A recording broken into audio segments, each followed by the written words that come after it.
Okay. We are live.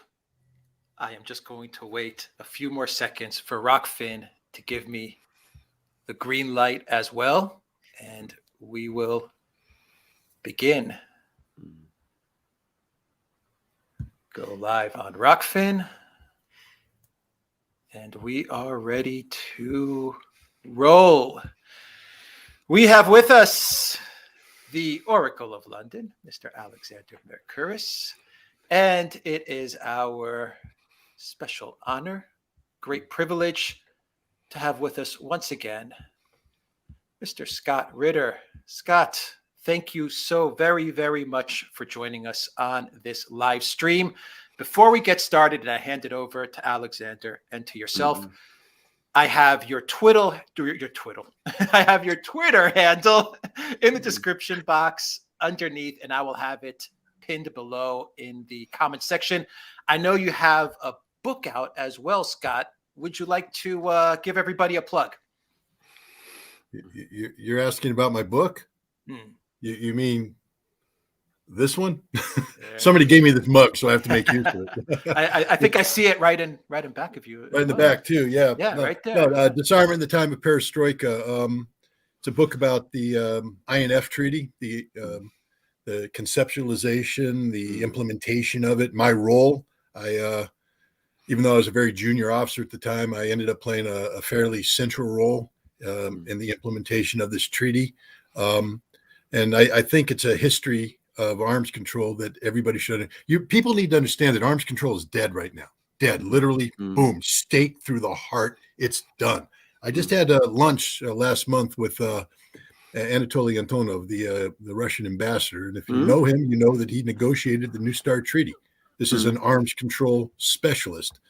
And he laments the fact that there's just nothing going on. Though we have one treaty left, New START. It expires in 2026. Nobody's working on bringing it up. There's no 5-year, extension. A new treaty will have to be negotiated. I know this business. We're talking 3 to 5 years. We are at the 3-year mark, the minimum necessary to have a basic kind of fundamental negotiations. And that only happens when you have two sides that are fully staffed with negotiating professionals, arms control specialists. They're all gone. It's like muscles. If you don't use them, they atrophy and go away. The only people that are talking arms control are the American Pentagon and the Russian Ministry of Defense. And they aren't talking arms control. They're talking about how they can use arms control to achieve advantages for themselves. That's the opposite direction we want to go in arms control. And everybody's sitting there going, wow, things are really bad. They are. But you know what? There is a template of success called the Intermediate Nuclear Forces Treaty. It was hard back then. Some people would say was harder back then than it is today because we were talking about doing things that had never been done before, like on-site inspection. And yet we did it, and it worked. It was wonderful. It happened to take place in a time of great turmoil, and that's part of the book. It's disarmament in the time of perestroika. So I talk about being an eyewitness to the implementation of perestroika and how that interacted with arms control and the problems that caused, et cetera. And I also just tell the story of the inspectors. I mean, we can talk about treaties, we can talk about processes and things of that nature.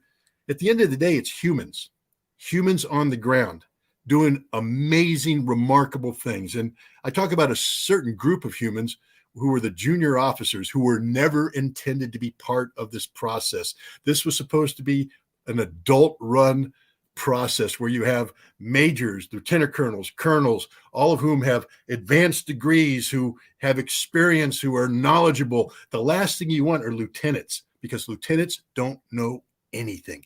But the good news is, by bringing in lieutenants, we weren't afraid of failure. Everybody else was intimidated by this. We just charged in there and got it done. And there's 4 in particular. Read the book. I'm one of them. And we helped save this treaty. And it's a story I'm very, very proud of. And it's not, but like I said, it's not just the history. Read this book in these dark times, and it will give you hope that arms control can happen and should happen and must happen. Fantastic. I will have a link for that book as well down below as a pinned comment. So let's get going. Let's just say a quick hello to everyone that is watching us on Rockfin, on Odyssey, on Rumble, and on YouTube. Hit that like, everybody, on all of those platforms. And a big shout out to everyone that is watching us on the Duran.locals.com. Thank you to our moderators, as always, Valies, Zarael, Peter, and I think that is everybody for now. Thank you very, very much to all of our moderators. Let's get this conversation started. Preventing a long war. Alexander Scott, the floor is yours. Indeed, and can we say nobody better to discuss this topic with than Scott? And Scott's been commenting, discussing, explaining the facts about the war since before the war started. I can remember you were there as the situation was deteriorating. You were explaining why it was deteriorating, why we seem to be heading towards the conclusion that we did. And I have to say this as well. I think of all the people who've covered the war, nobody's got it 100% right, and whoever does, war. We're talking about war. War is one of these things. It's the most unpredictable. I remember years ago reading, I think it was Machiavelli who said, don't start a war recklessly because it's the most unpredictable of all human endeavors. But if anybody who's got it most right, at its various stages, it's been you, Scott. You've described how things have evolved, the various interactions of the two armies, the interactions of the great powers. It's all been there. And of course, you've done it in so many... You've done it in so many different places, that it's absolutely essential to follow what you say and to keep on top of all the various things that you have been saying. So it's a huge privilege to have you. And Scott, you were talking about arms control. And actually, if you don't mind, towards the end of this program, perhaps not at the very end of the program, but, during the program, let's talk about that too, because, I'm old enough to remember the process of arms control as we led up to arms control situations. I even remember the negotiations around, SALT I and the ABM treaty. I'm just old enough to remember all of that, the tip of my memory, and then SALT II and the INF treaty and all of these things, how contentious and difficult they were, but how they didn't just control arms control, they built peace. That was the most extraordinary thing about them. And they didn't just build peace, but they changed the world. They changed Russia. Can I just add one thing real quick there on that topic? On December 8th, it was the 35th anniversary of the signing of the INF treaty. And there was a reunion in Washington, D.C. of all the old INF hands, the negotiators. Yeah. Some of them are in their 80s and 90s. So they're getting up there. And then, of course, there's the young guys back then who are now a little in the year. But we were all there talking. And they invited a senior U.S. government official responsible for arms control who spoke off the record, so can't be named, et cetera. But this person was so arrogant about the role they play today and almost sort of casually dismissive of what we did back then. Oh, you did some important things back then. No, ma'am. We saved the world. And we pointed this out over and over again. Without the INF treaty, and I will make this statement over and over, none of us would be here. The world would be over. We were headed towards the nuclear apocalypse. Pershing II missiles in West Germany were one of the worst ideas in the history of deployment of weapons. 5 to 7 minutes away from taking out Moscow, put Moscow on the razor's edge with their SS-20 missile force, hundreds of missiles with 3 nuclear warheads each aimed at a European city. It was game, set, match. There were so many close calls. You can only play Russian roulette so long before the bullet goes off and blows your brains out. So anybody who just is dismissive of arms control is this quaint little thing. Hey, wake up. You wouldn't be here. And I'll tell you what, I normally don't like to do this. Thank me and thank the others who did it. All right? Because if it weren't for us, you wouldn't be alive today. So I don't want to hear a damn thing about anybody trivializing the past. Not you. I'm not blaming you. I'm just getting fed up with people who are like, yeah, but that was history. No, dude, that saved your life. That literally saved your life. And you better appreciate that reality, because if you don't, then you're not going to push for the absolute necessity of arms control today, because we are headed down the same path. The United States is going to deploy Dark Eagle hypersonic missiles. They actually resurrected the same artillery brigade, I think the 56th, in Germany, that had the Pershing IIs, and they're proud of it. Hey, you know those bullets we put in the game to play Russian roulette back then? We're taking the same gun, put new bullets in, and we're playing the same game. How stupid can that be? Anyways, I apologize. No, you don't. You shouldn't apologize at all, pulled my Scott, because string. I remember the atmosphere at the time very well. I remember how dangerous it was.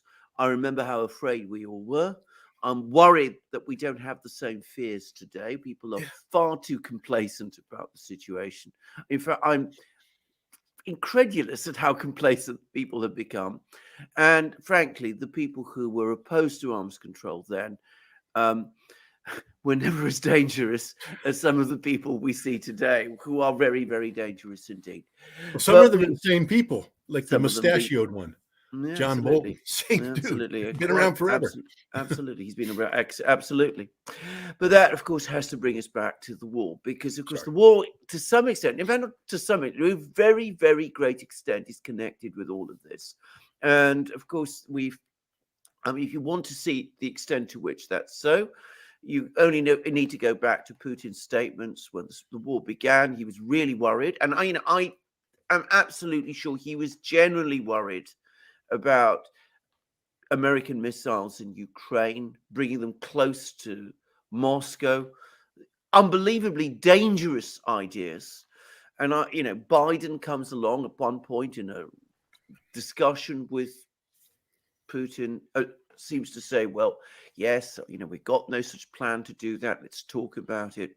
And then a few days later, he turns around and says, well, actually, the American government says, well, actually, that's not what we were thinking. We weren't prepared to talk about these things. And that was one of the major factors, in my opinion, that led to the war. And of course, Boris Johnson, our disastrous former prime minister who's still around, is misrepresenting all of this. I mean, he's distorting the record. It's quite clear to me that Putin was talking about missiles in Ukraine pointing at Moscow, and Johnson, disgracefully, is turning it around and implying that it was missiles in Moscow pointed at him, which is not just stupid and even comical, it's also dangerous and crazily aggrandizing. But we've got to get to the war. As I said, Scott, you've covered it better, I think, than anybody else. And of course, you've got also the experience of planning war. Where are we now? I mean, I've been seeing all sorts of people talking about this, the fact that we're at a turning point. We seem to have these huge Russian armies now, or at least they're big Russian armies, being gathered around Ukraine. We see the Russians now definitely, on the front foot in Donbass, Bakhmut, Solidar, Vuhledar, all of these places, those of us who get into the weeds, as I do every day, by the way, we're seeing that all evolve. But, we mustn't lose the big picture. And I can remember, and this is, I want to say this, back in the spring, early summer, you were saying this Russian operation is going too slow. The Russians are underestimating all of these Western American weapons that are going to go into Ukraine. You are absolutely right about that. I think the Russians did. I think not for the first time. The Russians were probably overestimating the rationality of the people, some of the people that they were dealing with. I think they were still thinking at that time that there had to be, that, there was going to be some kind of an agreement at some point. Well, they were wrong about that. But over the last few weeks, over the last few months, in fact, they've clearly taken steps very much in line with what you were saying they should do. They've done it. And now things are changing. And I get the sense that in Western capitals, at least those capitals that are committed to this, there's now a mixture of panic and doubt. But Scott, I've been talking a lot. You've got much to say. Tell us what you think. It's your show, man. You get to say it. But you're our guest, and Well, we thank brought you. you here. I just, before I go, Sparky put up a comment there. This has to go, can't go unanswered. In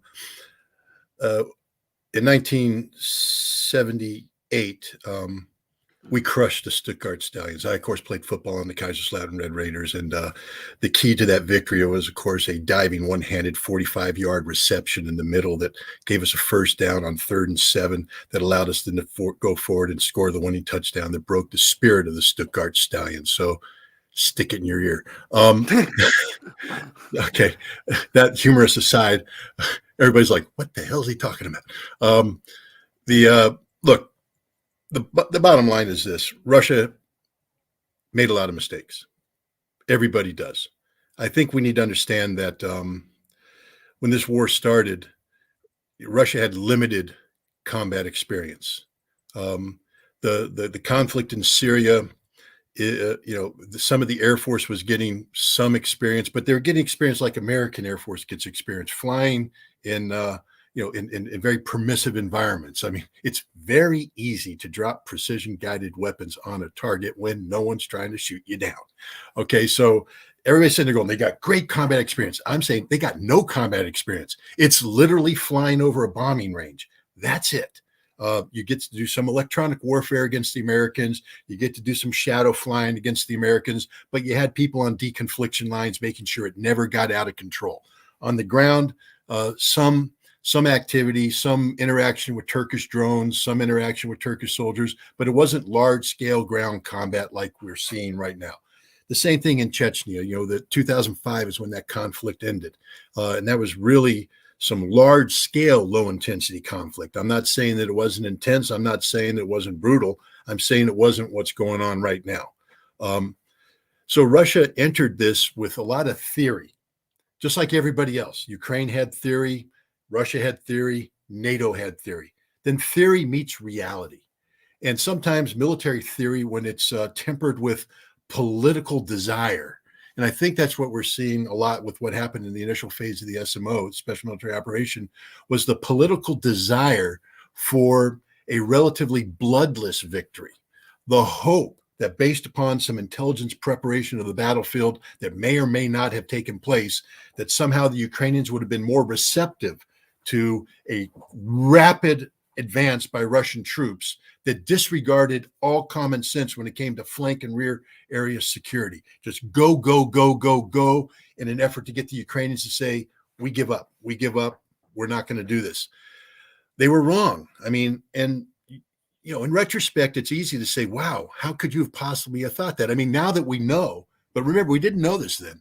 Now that we know that Poroshenko, Merkel, and Hollande have all admitted that Minsk was an absolute farce and that the sole purpose of it was to train the Ukrainian military to be prepared to engage in combat operations with the Russians to liberate Donbass and perhaps Crimea. Now, if that had been a going-in assumption, then I would have said you might want to take this Ukrainian military a little bit more seriously than you are. But they didn't. And as a result, they got a bloody nose. Not a knockout, though. I mean, this is what I don't understand. The world is saying, well, the Ukrainians knocked the Russians back. The Russians kicked the snot out of the Ukrainians in the early phases.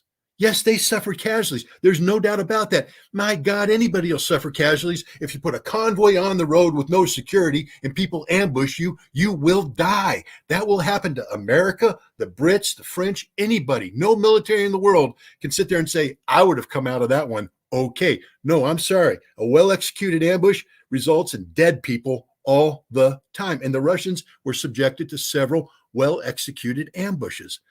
But Russia advanced rapidly. They threatened Kiev. Now, people say, well, they didn't take it. I don't know if they intended to. It's hard to talk about taking a city of 5 million with 60 to 80,000 troops. It's very difficult to come up with a scenario where that is plausible. It is possible to talk about a feint operation designed to put pressure on the Ukrainians to get them to do what? And we now know what the what was. Russia was angling for a peace negotiation. They were the only serious ones. They were actually negotiating in good faith. When people say that Russia retreated from Kiev, retreated from Sumy, no, they withdrew. And we now know that it was indeed a gesture of goodwill telling the Ukrainians, we are serious about not occupying your country. We would like to sit down at the table with you and bring this thing to an end. And the end state would have simply been Crimea and the Donbass. That's it. Nothing else. Russia would have withdrawn from everything else. And it would have been with a huge political cost to Putin to do this. The hue and cry and outrage in Russia would have been immense if he left Zaporizhia, he left Kherson, and left it only with the Donbass. But he was going to do that. He was ready to close the deal. And it was the Ukrainians. Everybody's saying, Boris Johnson came in and put pressure on them. No, the head of the SBU saying we were never serious about it. It was always what? To buy time. To buy time for what? Well, we now know that the CIA and Scott Ritter's not the only one who thought that the Russians were going to roll through and win this thing in a week. All right, now I will tell you this right now without fear of contradiction. Had Russia come in doctrinally, they would have rolled through and won in a week. Had Russia come in with 200,000 screaming memes, rolling through, shooting everything up, blowing things up doctrinally, leveling everything with doctrine, the Ukrainians would not have been able to handle that. And it would have been over in a week. But that's not how they came in. And as a result, the Ukrainians adapted. And it's that adaptation that led to, I believe, a major miscalculation on the part of NATO and the United States, who bought into their own propaganda and said, Russia can't win. Russia is weaker than we thought. Oh my God, friends, you couldn't be more wrong. Russia just had insufficient resources to the task. The United States, when we went into Iraq in 2003, went in with just short of 200,000 troops. Wasn't enough. Thank God the Iraqis folded, because we came up to the Karbala area and we had to pause because we outran our logistics. We were at risk. Had the Iraqis launched a major counterattack at that point in time, it could have been trouble for us. Any army that engages in a major military undertaking with insufficient resources is going to lose. Every single time. It doesn't matter how well trained you are, how well equipped you are, how good your leadership is. Human beings can only do so much. And when you're asking the Russians to defend a frontage of over 1,000 kilometers with less than 30 to 50 men per kilometer, use your brain. It doesn't work. And that's, and that's what happened to the Russians. They were overextended, insufficient resources. For political reasons, they opted not to mobilize. They thought they could get this thing done on the cheap. Didn't work. Failure. But it doesn't mean they lost. But NATO decided to double down, and we have the thank God, was that a dog? Please tell me it was a dog. It was. Oh yes, thank you, Maverick. You have permission to bark now. Okay. I got in a lot of trouble the other day because my dog interrupted a big interview with Judge Napolitano, and people still haven't forgiven me for that. Well, we forgive you. On the Duran, dogs, cats. They heard you. They're going. It's great. Okay. That's your dog's fault. Triggered it. Anyways, I'm sorry. I'm disruptive here. The point is that, we're going over old ground here. NATO doubled down, brought in tens of billions of dollars worth of equipment. And this was, as I said at the time, a game changer. You literally changed the game. And Russia adapted. And Russia thought now that they can fall back and just simply push on a liberation of the Donbass. But you couldn't, because again, you have a huge frontage, insufficient resources. With NATO assistance, Ukraine was able to carry out very effective counterattacks, liberating Kharkov and Kherson. Ancient history. In September, Russia did something that fundamentally altered everything. They grew up. They literally grew up. And they sat down, they said, okay, we're going to make some hard decisions. We're going to give up territory that's going to be politically difficult for us to explain, but we're going to preserve lives, preserve resources, and then we're going to mobilize. Not a full mobilization. They don't need it. They're going to mobilize with the resources sufficient to the task. 300,000 men. Plus, remember, no one's talking about the about 180,000 volunteers that have been mobilized also. And they did that. Now, the beauty of what the Russians have done is they're just operating on their timetable. I mean, I'm amazed how many people are like, 300,000, well, where are they? They're getting trained. There's a thing called training. It's very important, by the way, not to rush it. They're being equipped with sort of the best equipment in the world, and they're learning how to use it in operational theory that has been adapted to a new reality. They're not simply pulling out the old playbook and saying, let's learn how to do a, old-fashioned single wing football formation. They're going, no, we need to go back in the pocket and throw, baby, because that's the new football. And they're training their guys to do this. And they're doing it very patiently. And remember, the war didn't stop during this time. Since May, Russia has been fighting a major offensive against the Bakhmut-Soledar front, one of the most heavily defended places on earth. And it's been a grinding, brutal war. Some people have, Colonel McGregor, who I have tremendous respect for, has talked about 14 brigades. I think the equivalent probably closer to 20 brigades. A brigade is 4,000 to 5,000 men. They're suffering 80, 90% casualties before they're pulled out. Do the math. I mean, I can get a calculator and do it, but that's a lot of Ukrainians getting burned up right there, which has been the strategy of the Russians. They've consolidated their lines. They brought in an initial group of 80,000. They took the most recent, people who most recently left service, who have the most recent experience. They brought them in. They gave them refresher training. They brought them in as manpower replacement. They filled up the lines. They've consolidated their defenses. They're defending doctrinally. Every time the Ukrainians now try to launch an attack, they get their nose smashed because they're going up against hardened points. They split. They go into predetermined cauldrons of fire, and then the Russians rain down death and destruction. That's the end of the Ukrainians. If by chance they penetrate, which they haven't yet, they penetrate the front line of defense, and whoop, lo and behold, there's the secondary line of defense. Again, fully manned this time. It's not for show. They're there with the sufficient artillery to blow the living dog poop out of the Ukrainians. And if they, God, happen to get through that as well, there's the third line of defense because the Russians are defending doctrinally. And while the Ukrainians are blasting through first line, second line, third line, in theory, because they've never gotten through the first line, then the reserves, organized reserves, dedicated reserves come in with a vicious counterattack and annihilate them from the face of the earth. This is the reality. This is why anybody who thinks that Ukraine is going to organize some sort of miraculous offensive that's going to take Melitopol, as Zaluzhny hypothesized in his interview with The Economist, is just smoking dope. Literally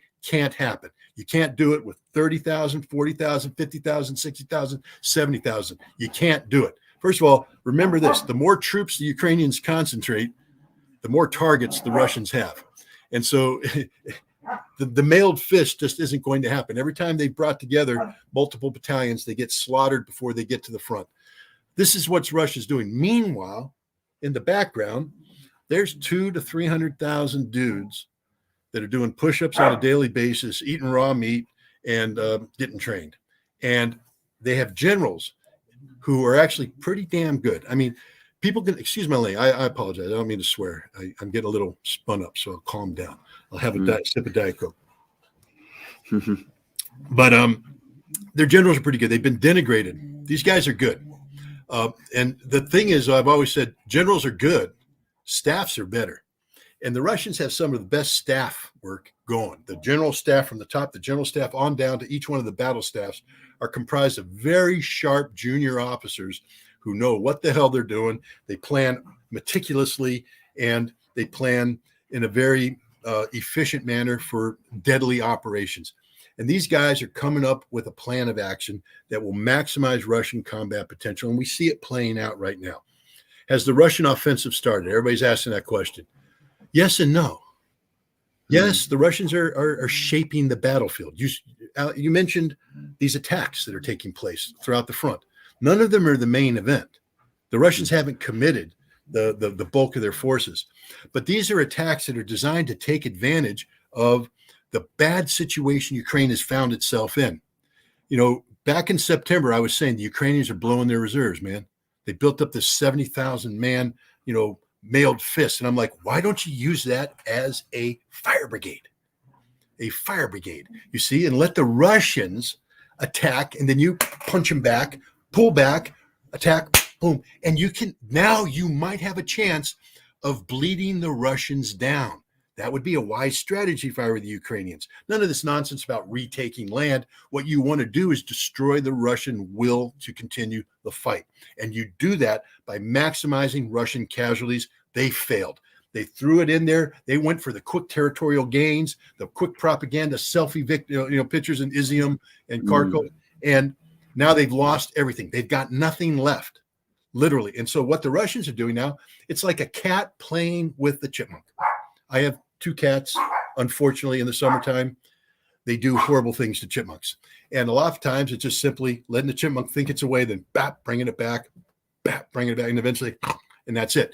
That's what the Russians are doing right now. They got Bakhmut going on. Bakhmut is just the meat grinder. It's slaughtering the Ukrainians, and it's become one of these politicized battles. It has military importance, but it's politicized. Both sides have committed to this fight. It's sort of like Stalingrad, where the Germans just stupidly said, instead of pulling back and bypassing, we're going to put everything in Stalingrad, and suddenly became a bigger battle than it needed to be. Bakhmut is a bigger battle than it needs to be because Ukrainians can't say we're losing, but they are, and they're going to be decisively defeated there. But by pouring in so much of their resources, their limited resources, they've got nothing. So the Russians then move towards Zaporizhia. And now the Ukrainians are going, holy cow, they've advanced 7 kilometers. Reserves that we don't have go to Zaporizhia trying to send it. So the Russians engage there decisively. This is bloody fighting, by the way. The Russians are taking losses. Anybody that doesn't believe that doesn't know anything about modern war. But the Russians are killing far more of them than they are of themselves, and they're holding on to them. They've just reached out and they grab them. That's the important thing here. Grab them and don't let them go. Force them to stay there. And then Uladar. Go up against Uldar. Bloody fighting, tough fighting. But you reach out and you grab the Ukrainians and you pull them in and you just grind it out, gnashing of the teeth, gouging of the eyes.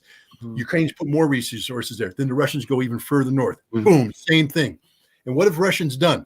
They haven't committed any of their main force, and they have the Ukrainians right now in confusion. They literally have nobody left. When Ukraine started this thing back in say June, there's talk about 700,000 troops. They had gone through a major mobilization, 700,000 troops. I don't think anybody can say that Ukraine has more than 220,000 troops left. They don't have anything left, which means, Stratfor came out with a number that I think is pretty low. 305,000 dead. No, I think it's 350,000, man. I was saying 250,000 dead back in July. Because again, my brain knows how to take armies, bring them together, go crunch, crunch, crunch, fire, fire, fire, probability to kill, massive fire, boom. They're losing everything. And everybody's like, no, they're not. I'm like, oh, yes, they are. And the proof now is because they have nothing left. And you see them desperately sweeping people up from the streets to get the buys there. Why? Because they have 40 to 50,000 guys. Their best troops, by the way. They're out getting trained right now. They're in England getting trained on the Challenger. They have pilots out there getting trained on the F-16. They have other guys getting trained on the Bradley, on the Martyr, on all this disparate equipment that may or may not arrive on the battlefield at some point in time. But that's it. Then when they come in, there's nothing left. There's not a second wave of personnel out there. Ukraine's burned through everything. They're talking about bringing in refugees now, trying to get nations to say, return the manpower. Meanwhile, Russia, I don't know. You got to be careful about propaganda, but I know people that aren't propagandists who live in places like Moscow. And I watched them celebrate Christmas. And that wasn't a city at war. I know that Russia's put some air defense systems up right now, and that's the wise thing to do. When you have the Ukrainians talking about modifying systems to become long-range suicide drones, you have to take these proper steps. But Moscow's not a city in panic. Russia's not a nation in panic. They're people who are resigned to the fact that they are at war, and that's the important thing here. Russians know they're at war, and they want a victory. They demand a victory. They will accept nothing less than a victory. Ukraine, on the other hand, is a defeated party, literally a defeated. Listen to Zelensky. But first of all, let's go back to Zaluzhny. If I don't get 300 tanks, 500 infantry fighting vehicles, and 500 artillery pieces, I will lose. Straight up said it. I will lose. Well, he didn't get that. Now, Zelensky has taken the corollary of that, which is, if I don't get my Abrams tanks by August, it's all over. What do you mean it's all over, Mr. President? You mean you lost? Now, and here's the pathetic thing. If he actually thinks that 30 Abrams tanks is going to turn the tide, is more of a political cry for help, telling the Americans, I need you to commit politically because I'm losing face here back at home. My army no longer trusts me. My people don't trust me. Nobody trusts me. I need you to salvage my reputation by giving me the tanks. Don't just tell me you're going to give me the tanks and then say, well, you're not getting them until next year. Zaluzhny has told him the hard truth. Mr. President, we've lost this war in August. And that's what I said earlier, that this war is going to be won by the end of summer, early fall of this year. And it's going to be. Russians are going to win. I think that's a masterly summary, if I can say, Scott. And a couple of things. Alex and I, we as I say, we go into the weeds every day. Hard job. We don't actually find it an easy thing to do. And of course, we're neither of us with a military background, but even we have been able to work out one thing, which you said, which is that all of these attacks that we're seeing along the front line in Bakhmut, in Vuhledar, in Zaporozhye, this is not this big new forces that the Russians are building up. These are actually the obviously reinforced, replenished, resupplied units that were there before. They were all there. The Wagner organization was there before. In June, the Naval Infantry Brigade that's attacking in Vuhledar, they were there before. They've been there since March, in fact. You mean the one that was decimated? I love it. The Ukrainians were spreading that news. They were all killed. Well, not all of them. They seem to be launching a pretty good offensive right now. Yeah, and not if you believe the British Ministry of Defence, by the way. Right. They're still saying, that the Russians haven't even advanced in this area. They're trying to, but anyway, we won't waste time with what the British Ministry of Defence says, which is embarrassing, actually. But anyway, they are not the main forces that the Russians are building up. And again, we're talking about this, Alex and I, that the Ukrainians are running around like headless chickens trying to guess what the Russians are going to do. Are they going to go for Kiev? Are they going to go to Sumy? Are they thinking of advancing through the Donbass, which is the latest theory, by the way? Are they going to come through Kharkiv? Is it Zaporozhye? Are we facing a pincer movement? Are we facing a grinding operation? They don't know. We don't know. I mean, we haven't been able to work it out, and the Russians haven't told us. And do you think anybody in Washington knows? I mean, US, best intelligence system in the world. Have they any idea what the Russians are going to do? I would say, I can't talk about current intelligence collection capabilities and what Russia has or hasn't done to shield themselves.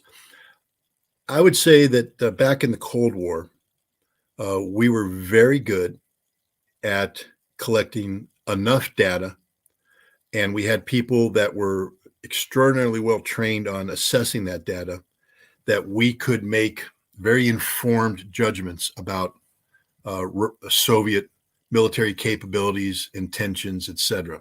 It wasn't perfect, but it was okay. And what I'm saying is, if you bring that in today, and you allow a good mid-level analyst to operate free of political influence, and this is a very important part, because the political pressure that's put on the intelligence community today is unprecedented, because we have people like Tony Blinken and Jake Sullivan and the President of the United States all saying what they want to happen, what they believe should happen. And the last thing the system tolerates is someone like me coming up and saying, well, boss, that ain't going to happen. The data points otherwise. There's a lot of pressure. In the old days, you could get away with it. I got away with it all the time. I mean, I don't know how many times I was called on the carpet and told by people, change your assessment. I said, no. And senior people came in and said, no, that's his job, and we have to deal with that. Today, that doesn't happen. The junior analysts who put in papers like that stay junior analysts. You don't get invited to the table unless you provide the meal that the customer wants to eat. And so I know there's people out there that know exactly what the Russians are doing. I think right now that the customer wants the truth. This is why we saw Miley. This is why we saw Burns, the CIA director. Miley met with his Ukrainian counterpart, Zaluzhny, and we saw the director meet in Kiev.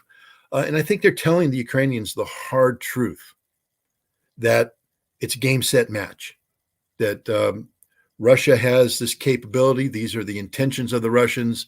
And we don't have the ability to repeat what happened in last May, June, July, where we had the miracle of the Marne, so to speak, where this new equipment came in and we have an overextended Russians. The Russians will never make that mistake again. Ukraine will never be given the opportunity to launch that kind of spoiling attack. This is why anybody who's expecting, I think, dramatic big arrows, I think they're wrong, because the Russians know what happens. I mean, Popov's tank army, 1943, after the Battle of Stalingrad, is sitting there running rampant in the German rear, but he overextended, and von Manstein launches a limited armored counterattack, pinches off, and slaughters the army. This is what happens when you overextend, even in a time of victory, especially against an enemy that is as capable as the Ukrainians are. We should never forget that point. These guys know how to fight, and if given the opportunity, they will kill Russians in large numbers. So Russia's job is not to give them that opportunity. And there's no reason for Russia to do. Note that Russia is not panicked. So whatever happens in the offensive will be well thought out. It'll be meticulous. It'll be methodical. And it'll be devastatingly deadly for the Ukrainians. And the Russians are just going to grind, advance until they accomplish what they want to accomplish, which is the destruction of the Ukrainian armed forces. And I think that destruction will probably more likely resemble, again, a World War II reference, the destruction of Army Group Center, what happened in after Operation Bagration in 1944, when one of the largest German army groups just disappeared because there was nothing left. And I think that's what's going to happen to the Ukrainians. There's nothing left. And we also have to remember this. There's an important component getting ready to be brought to bear on this battle that nobody's talking about. Because, the Russians have said up front, there's two things they want to accomplish. They've been consistent from day one. Demilitarization, which is happening right now, the destruction of the Ukrainian army. And I'm not talking about partial destruction. It will be total destruction. And that's what's so tragic about this, because we're talking, by the time this is done, in addition to the hundreds of thousands of Ukrainians who have died, hundreds of thousands more are going to die. That's their fate. It's sad. And remember, that also means tens of thousands of Russians are going to die. And that's their fate. It's tragic too. But denazification. And everybody's like, well, how do you denazify? You'd need to mobilize. And I've said this, if you want to occupy Ukraine, you're going to need a heck of a lot more troops than what the Russians have put together right now. The Russians have sufficient resources to do what I believe is the liberation of Novaya Russia. I believe at the end of the day, if Ukraine doesn't want to come to the table, Russia will take all of what Novaya Russia, from Odessa up to Kharkov and everything in between, will permanently become part of Russia. So sad, too bad for Ukraine. You basically made your own bed.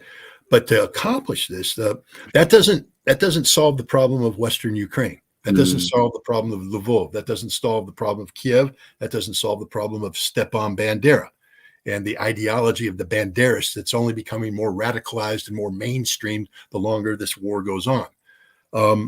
That's a political problem for Ukraine to solve. Now, the Russians are going to help make the Ukrainians solve that problem themselves. And I think the way they're going to do that is with a strategic air campaign. Again, we haven't seen it unfold in its totality, but we've seen the preparation of it. I mean, General Surovikin, when he was the head of the SMO, started taking out the Ukrainian energy infrastructure, and it's crippled the Ukrainian economy, and it's inflicted huge harm on the Ukrainian civil society and their ability to sustain conflict. There is no Ukrainian heavy industry worthy of the name right now. But this is just the beginning. I think you're going to see, in concert with whatever big offensive occurs, a strategic air campaign that is specifically designed to destroy Ukraine as a modern nation state. It's tragic. I'm not gloating over this.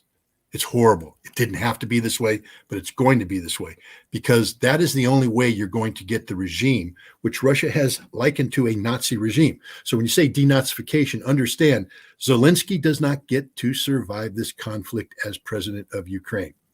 Neither does anybody in the Rada, anybody associated with him. They all must go. And how does Russia do that without taking Kiev? By destroying Ukraine as a modern nation state, by collapsing Ukrainian society. And unfortunately, I see that that is the direction that Russia is going to go with their strategic air campaign. Putin's no longer playing games. First of all, understand this. He was betrayed in the Minsk process, and then betrayed in the Istanbul negotiation process. And the West is betraying him today. by crossing red line after red line after red line. Remember, there was a time when Joe Biden said the provision of main battle tanks to Ukraine cannot happen because that would mean World War III. Here we are giving them main battle tanks. And the only reason why it's not World War III is because of the political maturity of the Russian leadership, the only adults in the room. And they are willing, unfortunately, to suffer thousands of casualties. Imagine the burden of command that exists on Putin and his leadership to embark on a course of action that requires patience, but that patience is measured in the lives of hundreds, if not thousands, of your own troops who otherwise didn't need to die that way. And you have to talk to the mothers and the fathers and the children and the grandchildren about why this happened. I mean, I couldn't even begin to comprehend the toll that takes on a human being. But the Russians have made this decision, and this is where people get wrong. And I'll leave it at this. This denigration of Vladimir Putin. I mean, I'm writing an article right now, but I'll give a little heads up on it. I compare the lies that were told about weapons of mass destruction in the lead up to the Iraq war with the lies that are told about Vladimir Putin. Vladimir Putin is the new weapon of mass destruction in terms of the justification the West uses to carry on this conflict. Absolute bald-faced lies about the reality of the man, who he is, what he's trying to do, what he accomplishes, what he means to Russia, what he means to the world. We're being told nothing but lies. And because we don't understand him, we can't begin to comprehend what Russia wants. We continue to talk about Russia wanting to move into Europe, advance through Poland, and they don't want that. Russia wants what it has always said it wants: peace, a new European security framework that respects not only the spheres of influence of Russia, but the spheres of influence of the West, and that they find a way to bring them together, as Russia tried to do in those draft treaties. All the people that mocked those draft treaties that were submitted on December 17th of 2021, you'd pray for those treaties today. You'd crawl on your knees to have those treaties on the table today to avoid this conflict. But you missed your opportunity. You may get that opportunity again, but Russia's going to win the war first. I think he's absolutely correct. And I think that the collapse in trust has been a profound factor which is going to affect us going forwards, because I think it's extremely unwise, just to put it mildly, to not just deceive the Russians, but to go on bragging about it, which is what Poroshenko has been doing, and Angela Merkel and Hollande have been doing it, and now Budanov. We strung them along. We didn't really mean to negotiate in March. I remember that time in March, and I can remember very well how Putin was he actually stopped the Russian advance for a whole day in order to allow an opportunity to get negotiations going. Things which I'm sure the military people must have been absolutely furious about. Furious. But anyway, that's what he was doing. He was giving these instructions all the time. I want to, we want to talk, we want to negotiate. And there was a moment some months ago when I realized that his perspective, this is Putin's perspective, has completely changed. And I discussed it in one of my programs, and I was wondering whether I'd got the Russian right, but Russians wrote to me and said he did absolutely. And that was the first time he made some comments which seemed to call into question the future of Ukraine, of the Ukrainian state. He seemed for the first time to say, well, look, I did what I could. I negotiated in earnest, sincerely. It didn't work. If Ukraine as a state is going to disappear, well, it wasn't because of me. It was not what I wanted. Others maneuvered it to have it happen. And I just wanted to say this, Scott, and I've just been saying this actually quite recently, which is that I think people need to ask themselves how we've got here. You discuss the cost, hundreds of thousands of people who are dead, the tens of thousands on the Russian side who are dead, the devastation of Ukraine as a country. And why? What was it all for? To prevent Donbass getting autonomy? The disproportion in the cost that Ukraine is paying for these tricks that it played, to try and avoid giving Donbass autonomy it seems staggering to me. And I think anybody who tries to justify it today really ought to go to Ukraine, or to speak to the people in Ukraine who are suffering. And maybe they would understand how completely reckless and wrong and foolish ultimately that was. Anyway, just a few things just to catch up. One of the reasons I asked you about intelligence was that I got the distinct sense that when the Russians pulled out of Kherson, and were able to do it so fast and so quickly and without losing a single man, they just pulled out, that this was something that came as a surprise, not just to the Ukrainians, but to the West as well, at least to some people in the West. They didn't expect that. Certainly the British didn't seem to expect it. I remember there was, again, a British report. It'll take them weeks to do it. It's very difficult to pull out, to retreat across a river when you're being attacked in that way. And suddenly, and they were writing all of this even after the pullback had already happened. And that did make me wonder, because I would have thought that with all the massive intelligence assets we possess nowadays, that the Russians were able to pull off that surprise. I mean, that was quite an achievement in itself. That's one thing to say. The other thing is that I think Putin and his officials, right at the start of the war, one of the factors that was perhaps affecting their judgment is I think they underestimated both the resolve of ordinary Russians, who are actually very well informed about what goes on in Ukraine, and also the resilience of the Russian economy under the sanctions pressure.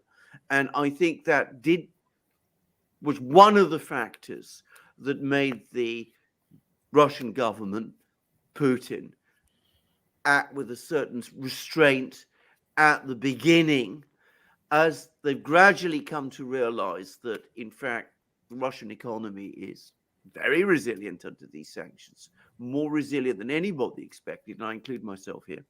And that Russian public opinion is actually very united behind this war and determined to see it through. I think this has also shifted the political calculus in Moscow a great deal. And I think we both will agree, Scott, you and I, that in fact, if you actually follow Russian politics at all, one of the things you come to understand about Putin is that within the Russian public opinion world, and even political world, Putin is a moderate. He's more moderate than most people are. No, you're 100% correct. And not only that, he's a realist. Yeah. He's grounded in reality, and not prone to embracing extreme analytical models. The Russians knew sanctions were coming, and Putin, of course, had plans in place to deal with it. But any plan has a range of outcomes, possibilities, probabilities. And if you reflect on it, I mean, one of the reasons why the West was so confident in the sanctions is that there was a significant percentage of Russia, especially Moscow, Russia, St. Petersburg, Russia, that was thoroughly woven into the Western economy. And Putin would never have been able to unplug from the West on his own. If Putin had tried to unplug, there would have been a hue and cry. And also keep in mind that he wins elections by garnering 53, 56, 59% of the vote. He's not Saddam Hussein, who holds an election and wins by 99%. And the reason why I bring that up is if you've got 20, 30% of the Russian population that is thoroughly woven into the Western economic fabric, and you have a political leader that is trying to undo your livelihood, your future, your happiness, your well-being, that puts him at a political liability. And he could lose an election. He knows this. And so and then he also had the oligarch class, which he's been struggling with from day one. But the hold that the oligarch class has on or had on the Russian economy and the influence they have. Again, a full frontal assault on them could create the kind of economic flight of resources that could be fatal to Russia. So he's looking at all this saying, how do I manage this, the disentanglement of the Russian economy from the West and the oligarchs and all. And he was given the greatest gift anybody could be given. The West unplugged from Russia. And then the West destroyed the oligarchs by stealing all their assets. And Putin went, well, this just became doable because now I can recommend appropriate measures to respond to this, but it's not my fault. It's the West. And so there was no major political consequence. What happened is what happened, for instance, in Iraq when we tried to sanction the Iraqi population. The more pain we brought to the Iraqi population, the more they rallied around Saddam Hussein because blame transferal went away from their leader onto the people causing the pain. And that's what's happened in Russia too. But still, you're right. Even though he was given these opportunities, there's huge risk associated with this. And I think that the Putin and his inner circle, I think there was a lot more conservative voices. And we saw this in his speech where he was talking about the speech he gave last month, I believe. He was talking about the Russian economy. He said, it looks like we're only going to shrink by 2%. But I had some of my people, and he's looking around to his guys saying 15, 20%, which means that there were people around Putin saying, hey, boss, we have to prepare for a 15 to 20% shrinking of the economy. That's big. That's huge. And that brings with it the potential of domestic political unrest. And you combine that with bold military actions that could result in tens of thousands of dead Russians and more lost territory. And you now create the foundation for what the West is shooting for here, which is regime change. I mean, Kenneth Boghoff or Rogoff, the economist. Rogoff, yeah, the Harvard professor, G30 know-it-all, bragged at Davos. He said it's about regime change. The sanctions were designed to create regime change, and that's been the U.S. policy since 2009. I mean, people need to understand that when Barack Obama took Michael McFaul's advice and talked about a Russian reset, it wasn't a Russian reset. It was regime change, targeting Vladimir Putin to replace him with Dmitry Medvedev. I wonder if Michael McFaul's listening to what Medvedev's saying today and wondering, would that have been a good thing? Because Medvedev is a lot more rabid than Putin has ever been. But at that time, they thought that Medvedev could be controlled, contained, sort of a younger Boris Yeltsin. And that's always been the plan of the United States, is to get a Boris Yeltsin type figure back in power.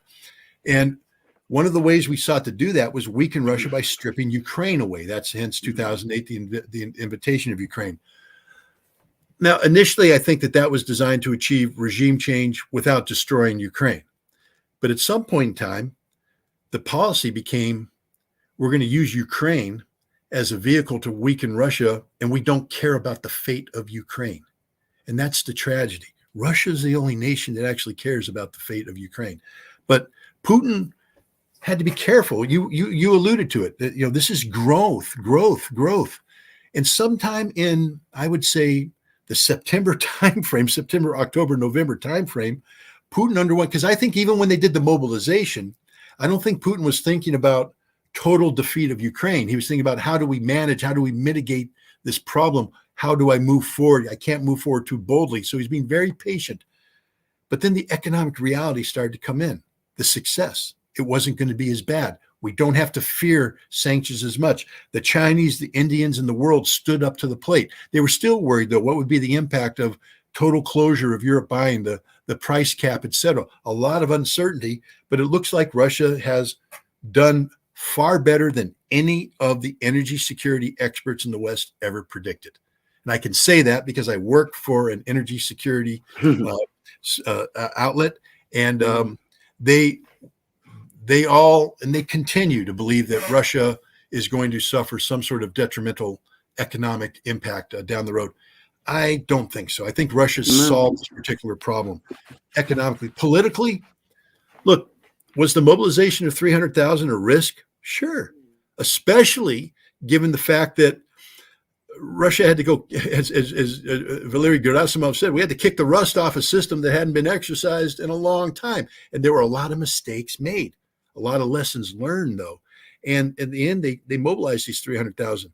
And a lot of people denigrate these guys. They're like, they're reservists. They don't want to fight.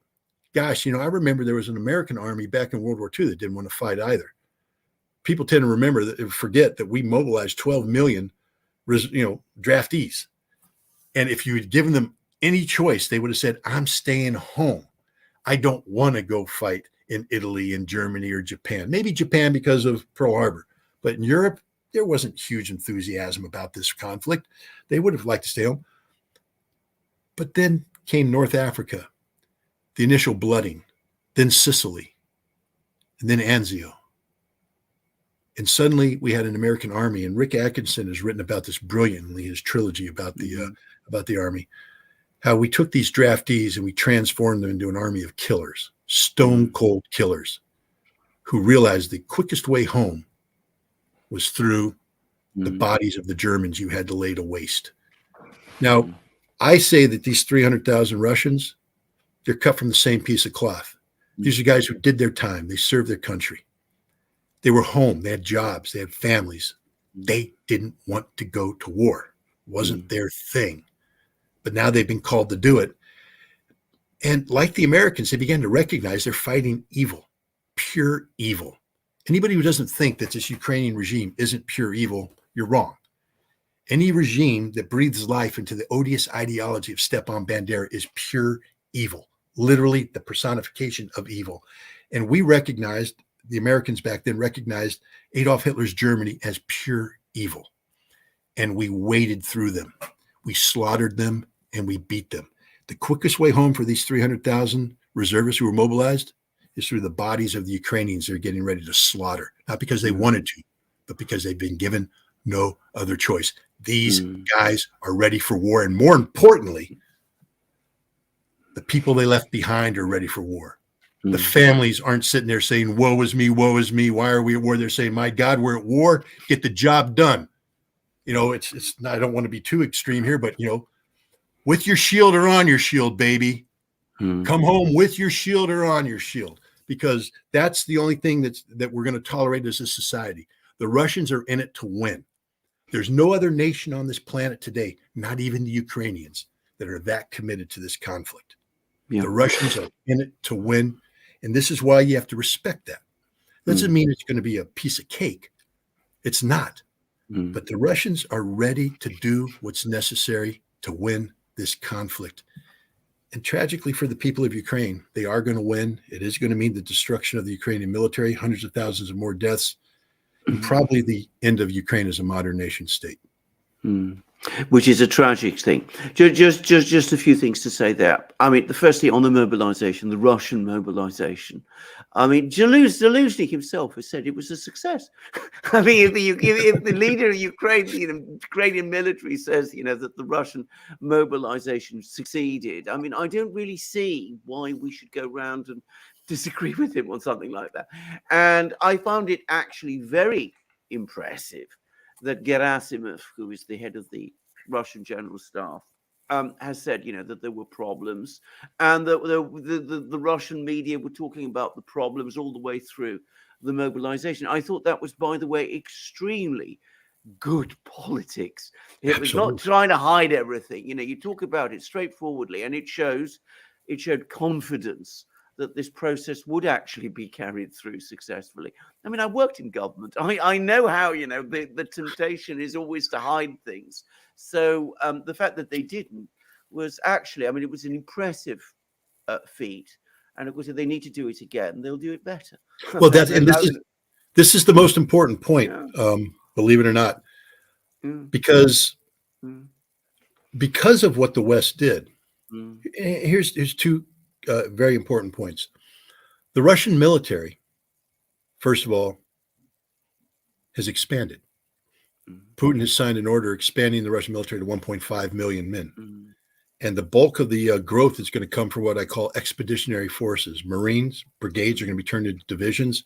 Airborne brigades will be turned into divisions. And these are important because they're not tied to specific geographical regions. These are forces that are designed to be, I mean, some of the Marine brigades, yes, they're committed to, the Northern Fleet, the Baltic Fleet, etc. But we see Baltic Fleet Marines are down in Ukraine right now fighting. And we have the paratroopers there. These are the elite shock troops, and they're not light infantry. They have tanks, they have artillery, they're conventional forces capable of going toe-to-toe with anything the United States has. They're expanding a new group outside. I mean, Sweden and Finland, A, they're never going to be members of NATO. Turkey just made sure of that. But B, the stupidity of NATO, because now Russia is building an army group opposite them. And whoa, there you are. Peace and security, no, on Russian terms now. But Russia's doing that. But it's not just the expansion, it's the reorganization. At the end of the Cold War, Russia did away with the Soviet era, battalion, regiment, division, corps. They went to, brigades that were designed to crank out 2 or 3 what they call battalion tactical groups. And these were small combined arms formations. They were designed to deal with limited combat situations, but not large-scale ground warfare in Europe. The Russians invaded Ukraine using the battalion tactical group methodology. If you remember all the intelligence guys, they got 100 BTGs, they got 120 BTGs. I mean, sort of, it's like a BTU. They got a BTG. How many BTGs can we burn through? Da, da, da, da, da. Well, the Russians have looked at the BTG concept and went insufficient to the task. That's sort of what's happened here. The Russians have learned an awful lot. Insufficient to the task. And what have they done in this period of time when they brought up the 300,000? Those 300,000 aren't being formed into BTGs. They're being formed into regiments, which support divisions, which now bring in the doctrine of large-scale ground combat using combined arms formations. That's the new Russian army. And the new Russian army has the best equipment in the world.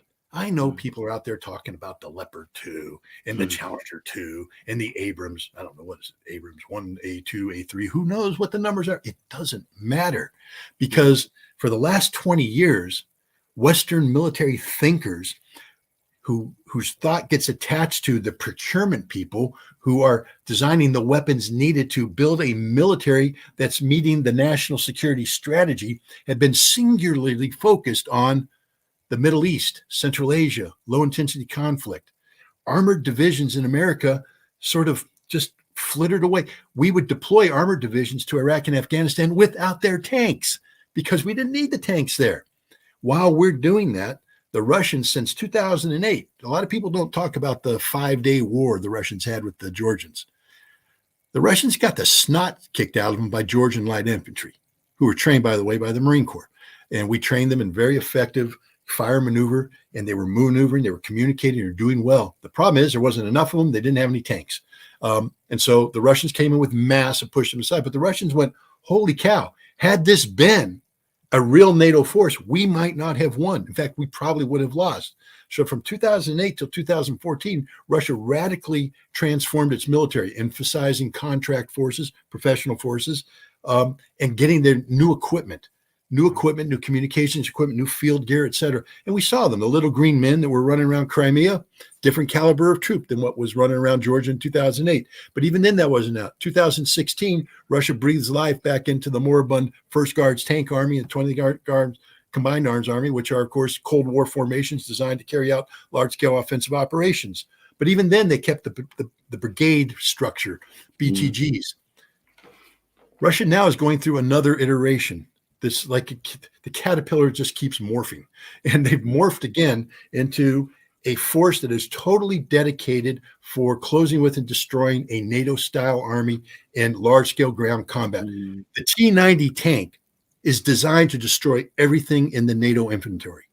Anybody who thinks that Ukraine's suddenly going to get this stuff that it can't maintain, doesn't know how to operate, forget all that. Let's say it comes in perfectly.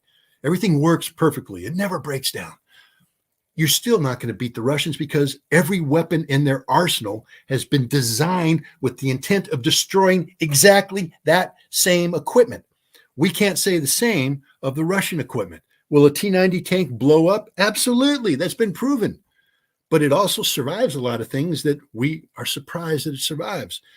It has a gun and it has main tank ammunition specifically designed to defeat the Abrams tank with the depleted uranium armor. And we're not giving that to the Ukrainians. We're giving them the steel armor, which means you might as well just say, hey, all you guys in there, and it used to be just 3 bodies, but now it's going to be 4 because the Abrams has a crew of 4. So there's going to be additional dead Ukrainian, but everybody goes in there. Just write your letters before you get inside, because the moment you move that tank to the front line, it will be destroyed. The same thing with the Leopard, same thing with the Challenger. None of these tanks will survive any major engagement with their Russian counterparts. The Russians are organized, equipped, trained to kill these people. These people have no clue what they're getting ready to tangle with. Do you get the impression, because I'm increasingly getting the impression, Scott, that the militaries in the West are ringing the alarm bells? I say that because, can I just first of all say, I mean, one of the things you've been saying for years, not just recently, long before this war, about the extent to which NATO armies have withered away. This has been demonstrated vividly. We've seen that with the German army. They've come up with all kinds of admissions about this.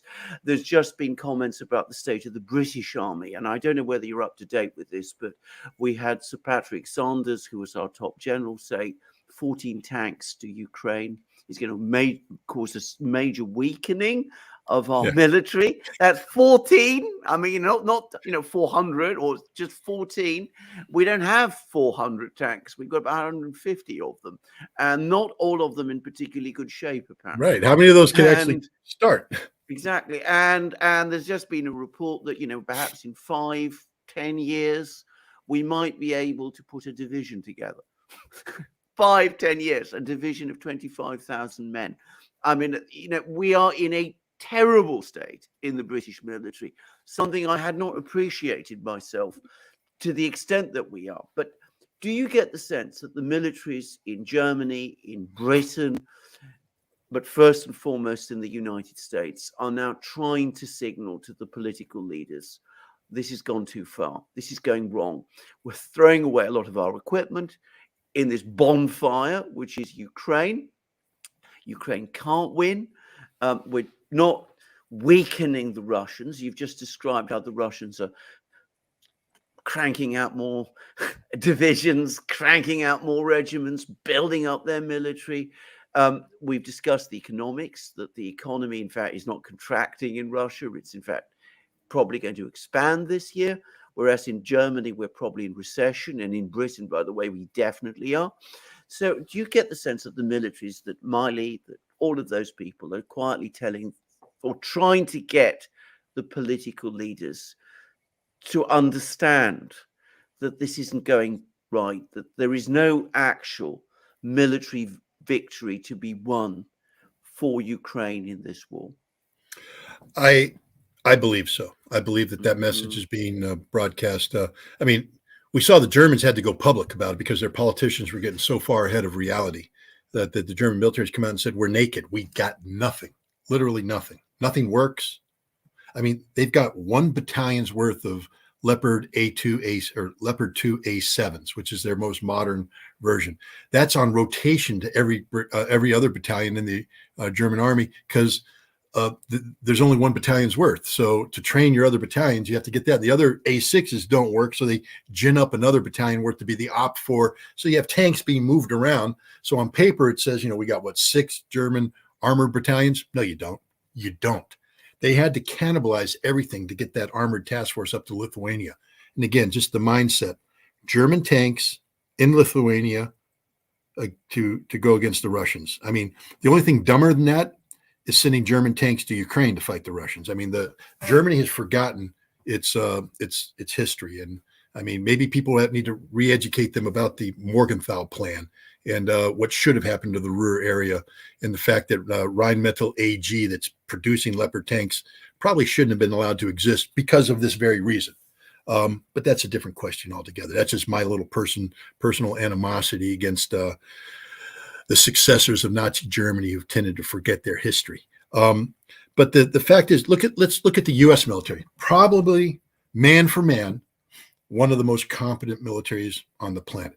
Very well trained, Not as well trained as they should be because, again, they've been fittered away for 20 years, killing wedding parties and kicking down doors of villagers. But now they're trying to get refocused. So let's say we get an armored division in Poland.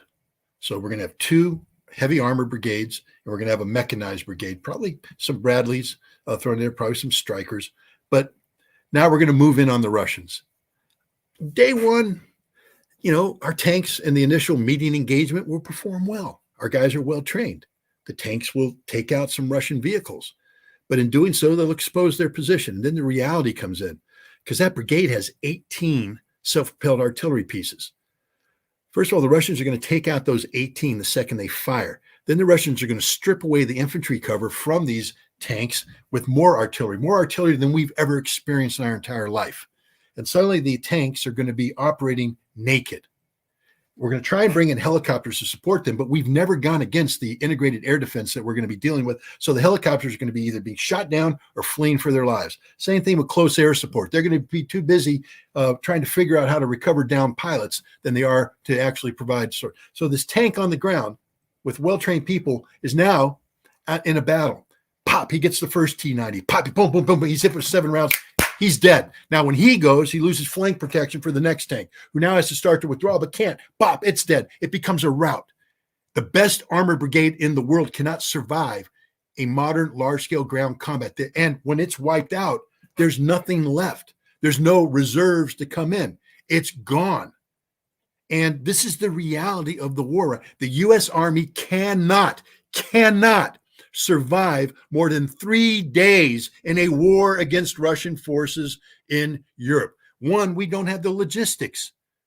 How are we going to get all that jet fuel that all those M1 Abrams need? How are we going to get them to the front lines? This ain't Iraq. You don't put them in a convoy with a bunch of cops running up the road and daring a couple insurgents to hit an IED. This is going against the Russians. They will slaughter that convoy before it gets out of whatever logistics base that's going to be slaughtered too. Let me introduce you to the Iskander. Let me introduce you to the Caliber. Let me introduce you to the Kinzhal, missiles that you can't shoot down that will take out every piece of your infrastructure. And now your guys are up front. And again, history shows the tank is moving forward and it runs out of gas. It is a coffin, literally a coffin. They'll run out of ammunition. They'll run out of gas. They'll run out of everything, spare parts. How do you maintain the most difficult tank in the world to maintain when it breaks down, when you're going up against the Russians who are destroying everything? Because we don't have the artillery to hit back. We got HIMARS. Not enough. Not enough. And guess what, America? We just introduced the Russians to HIMARS. And the Russians went, well, okay, that's a system. It hurts. It stings. We've lost a lot of guys. Adapt and overcome. They now have a counter HIMARS strategy. So whatever tactical advantage we thought we were going to have by bringing HIMARS up is gone. And you know what else they don't fear? The M777. Turned out to be the joke I always said it was. People have to remember, I wrote about it back in June. I said, don't give them the M777. It breaks. It breaks. It breaks. It breaks. It's not as good as you think it is. And the ones that aren't getting hit by the Russian Lancet drones, they're breaking. And when they break in Ukraine, you don't have a bunch of guys coming in on a deuce and a half, jumping off with the spare parts, pumping up with nitrogen, replace the part, get it back up and running. You got to remove it all the way back to Germany, where American depot fixes it, and it takes time. And then you got to bring it back. And all that movement opens up to even further interdiction. And the American Army is the best one Europe's got. The German Army can't fight, can't get out of barracks. It is literally a joke. The French Army, incapable of deploying outside of France without American airlift support. And even then, it's just the light armor. They can't move their heavy stuff. Germany, Europe, they did an exercise because we've been going in and doing it's the new version of Reforger. But one of the things we found is Europe's infrastructure is not conducive to the large scale movement of military materiel. First of all, everything's going to be sort of confined to trains or rail lines. If you think those rail lines are going to survive the first day, think again. Then there's bridges. There's only a number of bridges that can handle the weight that we're talking about. They'll be taken out. So all these reserves that are supposed to flow towards the front line ain't going to flow. Just they're not going to flow.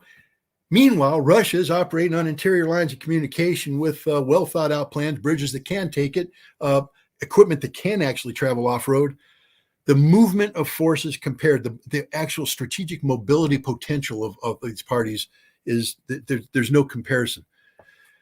What do we talk about? The Baltics?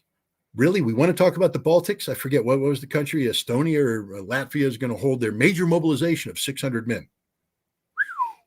Well, there you go. You know how many 600 men doesn't even give you a half a day in Bakhmut. Okay.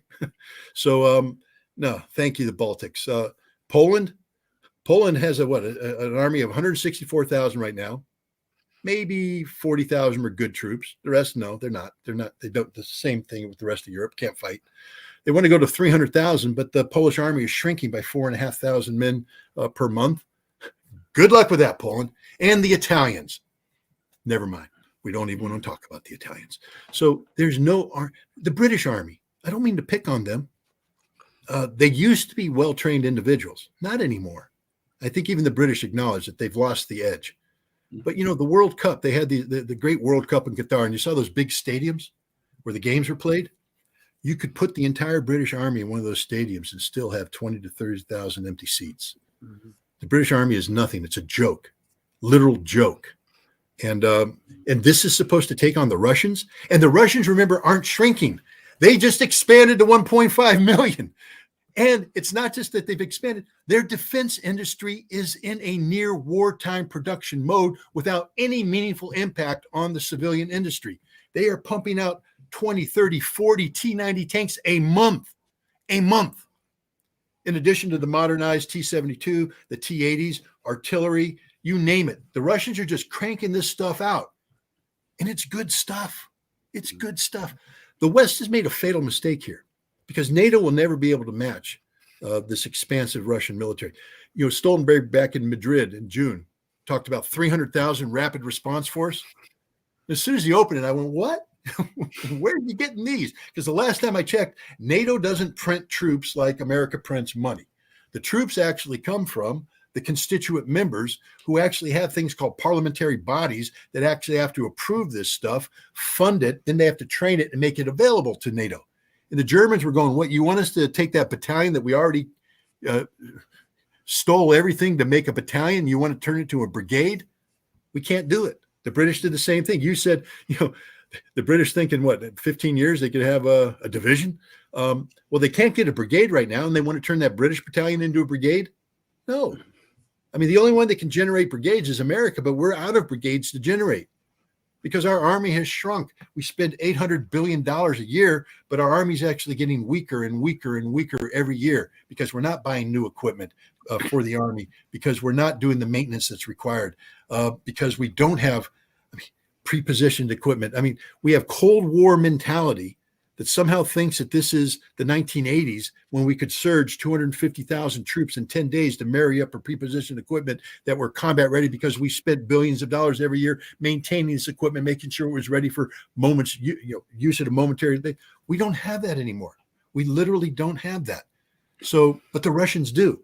The Russians are getting ready for the big one. And we're sitting here, talk. I bring up that line from, one of my favorite movies, Top Gun. Son, your mouth's writing checks your body can't cash. And that's literally what NATO's doing. Stoltenberg opens his mouth and people should just punch it and shut it forever. Baerbock opens her mouth. Never punch a woman, but please ask her to be quiet. Anybody who speaks now, who is the Dutch admiral just came out, the director of the NATO military council. Just came out and he's like, we are ready for a war. You're not ready for anything, dude. You couldn't even get your guys out of garrison.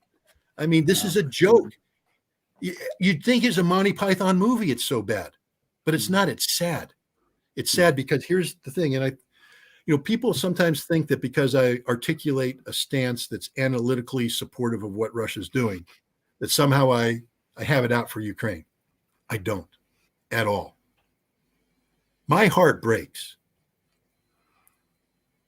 for what's happening. This is the death of a nation. This is the death of a society.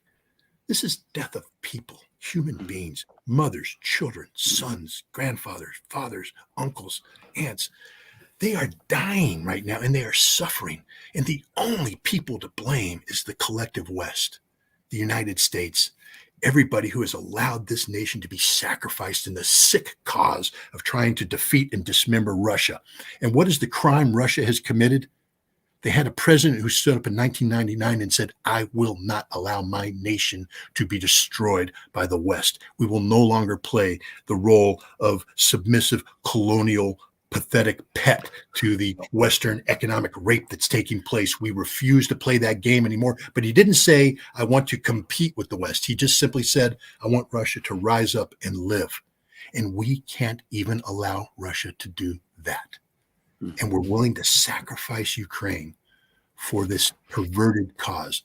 I dream about war crime tribunals someday, and I'd love to have Michael McFaul up there, and I'd love to have Barack Obama, and I'd love to have every single one of these people who have allowed the United States to embrace these horrific Fiona Hill. We can go on, all what I call the Putin whisperers, all these so-called Russian experts who have built their resumes on nothing other than articulating the same tired argument that Vladimir Putin is a dictatorial autocrat. He is not. That Russia is a expansive imperialistic power. It is not. Go to Russia, visit Russia, meet the Russian people. You'll fall in love with them because they're good people. It's a good country. They have a solid history. They have great culture. They have a religion that they believe in. I don't say that I'm Orthodox and all that, but they believe in it, and you have to respect that. You have to respect their faith. You have to respect their history, respect their culture, respect them as people. And we don't. We don't. All the things we demand of us as Americans. You have to respect us as Americans. Okay, earn it. Earn it. What have we done for the last decades? We've destroyed ourselves morally by engaging in illegal wars of occupation and aggression throughout the Middle East. We've destroyed our reputation by not standing for anything, especially arms control. We've withdrawn from all the treaties that matter. We lie about the one treaty that remains. We are literally the epitome of all that one could say could possibly be wrong with the country. And we don't even begin to talk about what we see on the streets here. I can go 5 minutes right now and find hundreds of homeless people in the streets of Albany, and that's nothing to compare to what's going on in the big cities around this country. I can find entire neighborhoods that are boarded up because of poverty, because of drugs, because of the fear that's brought by a society that doesn't care for them. They've been abandoned by the American dream. And yet we have the gall to lecture Russia for standing up and rebuilding a country that we destroyed in the 1990s. It sickens me. It sickens me. You know, I'm not going to pretend that Russia's perfect. It's not. Find a Russian who'll tell you it's perfect. They won't.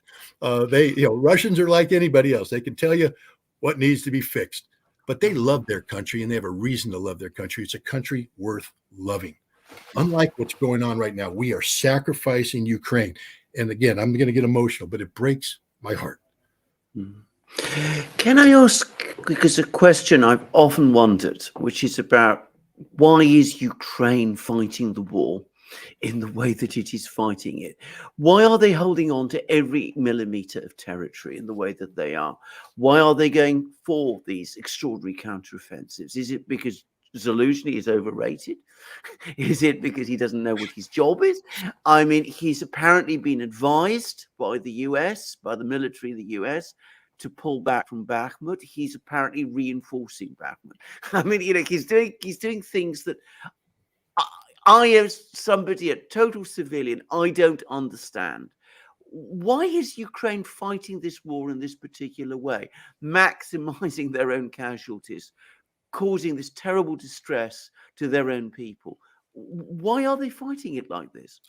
Well, I think we need to be honest and say that had the United States not led the collective West, to use the term that Russia has used, it's an accurate term, to mobilize in support of Ukraine, Ukraine would have lost this war last summer because the Ukrainian military was being ground down to nothing. I said in June that I thought that they had suffered over 200,000 dead, and I believe my numbers are accurate. And they had suffered, additional wounded, and their equipment had been ground down to nothing. All these tanks and everything that they had, it's gone.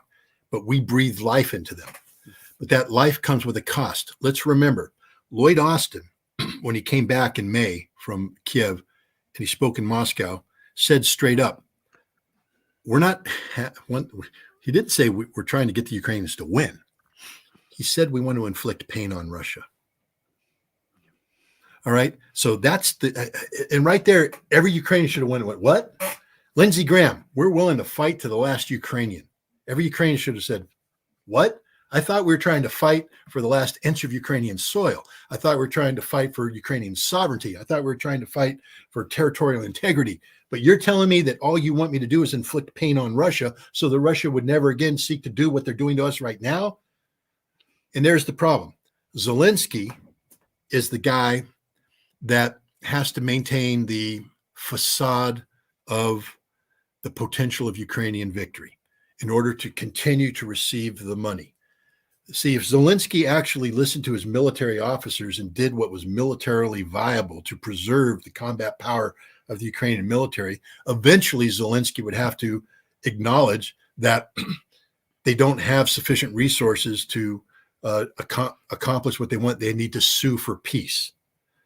Because there's no Ukrainian general who's going to tell you we can. I mean, Zaluzhny has to play the political game. Give me all this. Give me a new army, and I can attack Melitopol, 84 kilometers through the Russian lines, and threaten, sever the land bridge and threaten Crimea. I can do all this stuff. I mean, God, hey, Zaluzhny, I can do it too. I can make my hands do this. Doesn't mean that I'm a fighter ace. And I can sit there and draw arrows. It doesn't mean that I'm a damn general. Stop drawing arrows. Be honest. And he said, if you don't give me this, I can't win. But what he's really saying is, I can't win. I can't win. But he can't say that because the second you say that, you don't get the equipment. And if you don't get the equipment, you really can't win. You're going to die right now. So there's this fight going on inside Ukraine between the Zelensky crowd. And I forget, there's a term that the Ukrainians use. It's a street that the presidential power Bankova. Yes, Bankova. So it's a battle between Bankova and Zaluzhny, and it's a big political battle taking place. And the Ukrainian army knows that if they don't bend to the political will, then they don't get the equipment they need to survive. So there's this trade-off that's being played right here. But at some point in time, I think, and you're starting to see that. You're starting to see the West realize that if they continue to push Zelensky, the hope that Russia would collapse is gone. I mean, Kenneth Rogoff aside, nobody believes anymore that sanctions are going to bring about regime change in Russia. I mean, he might, but then again, he's paid by Harvard. So, sorry, Harvard. But, nobody believes that. And nobody believes now that the Russian people are going to somehow collapse because of the weight of the reality of war. So the hope for what Zelensky was always hoping for was what they call the Moscow Maidan. And that was a big theory that going on in Kiev, the Moscow Maidan, that through economic sanctions, and if we can just hold out, if we can just fight for every inch, make Russia bleed for every gain, we make it look like Russia can't win, because that's what they're doing. They're pouring all these troops in so that Russia doesn't create the inevitability of victory. The longer you can delay the Russians, the longer you can bleed the Russians, the more hope there is that the Russian people will rise up, but they're not. And they bled themselves dry now in this vain hope of a Moscow Maidan. And so now we're at a moment where that dream is gone, shattered. And the West, and again, it's a dream that we believed in. It's a dream that General Austin believed in. Remember, we want to bring pain to the Russians. We want to hurt them. Why? The goal has always been regime change. Regime change fantasies are gone. Everybody's now starting, and you see it throughout Europe. We have to start talking about how we're going to live with Russia, how we're going to deal with Putin. These are things they weren't talking about early on because there's the assumption that Russia's gone. The economy will collapse. The people will rise up. Putin will be removed. That fantasy's gone, guys. Now they're all saying, how do we deal with Russia? Well, the way you deal with Russia is you're going to have to acknowledge defeat, and the defeat is going to be dramatic. And at some point in time, I think you're going to see, and you already see the preparation. I mean, you see it in the way the media is treating Zelensky and Zaluzhny. More and more deference is being given to General Zaluzhny and to the Minister of Defense, whose name I can't remember again. Reznikov. Yes, Reznikov. And they're both being elevated here. Although you see the counterattack from Zelensky with the corruption charges designed to bring it down. And you saw how Zaluzhny, the miracle million. Zaluzhny, when everybody else is being accused of corruption, he receives $1 million inheritance from somebody, and he gives it away to charity because he's such a pure soul. I mean, there's funny political games being played right there, but the West, I think, is starting to put pressure on Ukraine to accept reality. And I think it's going to come down to, and I've talked about this elsewhere, and I know you guys might not agree with me on this one. A lot of people don't, but I call it the Odessa moment. I think Russia, this campaign is going to be designed to secure the Donbass and secure Russia. By Russia, I mean Kherson, Zaporizhia, and the Donbass, because that is all Russia. To secure it, that means to take back all that territory that is Russia, that's under occupation. They say illegal occupation of the Ukrainians, and then to push further to keep the Ukrainians out of artillery range, and in the process destroy the Ukrainian military.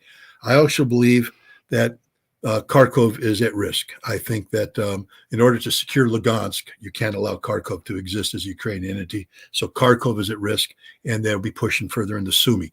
They're going to do all that. They have forces sufficient to that task because they'll be destroying the Ukrainian military in the process. And then there's going to come a point in time, I believe sometime in midsummer, where Russia will have accomplished this, and they're going to pivot, and they're going to be looking towards Odessa, and Ukraine will have nothing left to defend. And then the Russians are going to pause, and they're going to give Ukraine one chance. And they're going to say, you know, whatever formula they come up, because some people disagree with me by letting Odessa remain Ukrainian because of the history of what happened, et cetera. But there'll be some sort of pause that says your last chance at being an economically viable nation state is continued access to the sea. But to get this, you have to surrender on our terms right now. At that point in time, I think they're setting up Zelensky or somebody to pop Zelensky in the head and take over and say, we accept those terms. But if they don't, it'll be a rapid campaign sweeping through Odessa, linking up with Transnistria, because you got to solve the Transnistria problem. You got to solve that problem. And they'll do that. And then it's over. And I think that's done by early fall. I don't think the battle for Odessa is going to be long. I don't think the battle for southern Ukraine is going to take that long at all. But because there won't be anything left of the Ukrainian military, it will be all gone. There's no resistance capable. But I do think there will be that pause, and I think Russia needs to do that pause politically, because, you know, Putin, again, you get it. You're one of the few people that gets it, that says straight up, the man wants peace. The man doesn't. This is killing him, what's going on in Ukraine, and it's killing the Russians. We in the West don't get it because we apparently have lost our heart. We've lost compassion. But this war is killing these Russians because they don't want to kill the Ukrainians. It's breaking his heart. And I think that he will do what many people, you know, all of us armchair warriors who sit back here, hell no, take Odessa, finish them off, kill them. I think Putin, the humanist, is going to sit there and wipe away a tear and say, no, stop, give him a chance, give him one last chance. And, you know, there was an interesting interview that I just saw with the Ukrainian politician that had his face pockmarked. I can't remember. Yushchenko. Yes, he did an interview, and he was talking about a discussion he had with Putin. But it was amazing because what he was describing was a man who came into a cabin and warmed his hands on the fire and talked about the tiles. And he said, could I, you know, they talked about, could he get a set of these tiles so he could build a Ukrainian stove in his home that he's building? This is a man. This isn't a machine. This is a man with a heart, a man with a sense of history, with a sense of moral responsibility, with compassion. And that man, I think, is going to give Ukraine one last chance to survive, one last chance. But who knows? Because I draw that upon that interview he had with the Hungarian journalist back during the Valdai conference, when he alluded to Odessa as either being the key for peaceful resolution or the end of Ukraine. But as you have acknowledged, a lot has transpired since that time, and Putin seems to have hardened his stance. So my Odessa moment may actually be derived in a past that's no longer relevant, that Russia may have made an even harder decision that will just sweep through and do all that. I don't know what the future is, except to say that this war ends on Russia's terms and only Russia's terms. Can I just say, in support, in reinforcement of what you just said, I have had many emails from Russians who tell me, you know, it's very, very difficult for us to wage this war. People talk about us, waging an unconstrained bombing war, for example. Very difficult for us to do that in Ukraine, because for us, even if not for the Ukrainians, we remain a fraternal people. Now, you may find that sentimental or romantic perspective, but I still think a lot of Russians hold to it. And of course, an awful lot of Russians continue to have familial connections with Ukraine. And that's, yeah, exactly. And that's not to be underestimated. That's not something, to be disregarded. There is strange to say this, an element of civil war about this conflict, which I think people perhaps don't quite understand, at least maybe not for you from the Ukrainian side, but certainly from the Russian. Can I ask you about the... Yeah, sure. No, go on, I just want to say one thing just to reinforce that. You got to be careful of videos you see on Telegram and everything, because they're cherry picking all this stuff. But over and over again, I've seen videos that appear to be legitimate close quarters combat, trench clearing. And as somebody who was trained in the art of clearing trenches, fortunately never had to do it for real, so purely training, I will just tell you right now that if you, as any Marine unit that I would be involved in, assaults through a trench line, there will not be a single living person. Meaning that if we see something move, we kill it. If there's a bunker, a grenade goes in, we follow through with fire. We kill anything that moves, twitches, whatever, especially if we're being subjected to continuing effective fire from the enemy or potential counterattack. There will be no prisoners taken, not because we're war criminals. We're just not going to give you a chance to surrender, because it's our lives on the line. And I care about my Marines more. I care about the people in the trench. So it's kill them all, push through. If they're wounded later on and we recover them wounded, we'll treat them well. We'll hold them back. But the idea of hands up, I'm surrendering. I'm sorry. You don't get the chance to put your hands up because you're in a trench opposing me. You're going to die. But over and over again, I see these Russians going in there, begging the Ukrainians to surrender, begging them to surrender, begging them, giving them every opportunity, exposing themselves to the kind of stuff I couldn't even imagine. There was one where 3 guys actually had 5 Ukrainians down on the ground while they're being attacked, and they have to go deal with the attack, and they just tell them, stay there, don't move. And they're leaving weapons near them. And I'm like, no, no, you don't do that. You kill them because they represent a threat to you. They're the enemy. They're trying to kill you. But the Russians don't do that because that's their brother. That's their cousin. That's literally their blood. And we don't get it. We just don't get it, how compassionate these people are. I'm not saying that the Russians are incapable of cruelty. Of course they are, like anybody else. But systemically, it's one of the most compassionate societies in the world, especially when we're talking about Ukraine. And that's why this war hurts them so much, because they know who's responsible for this. They know who brought this on. And it's not the Ukrainians, at least not the Ukrainian people, and it's not their government. Anyways, I apologize for that. I just thought... No, don't apologize at all. Always very welcome. I just wanted to turn now to this RAND report which we had, which is,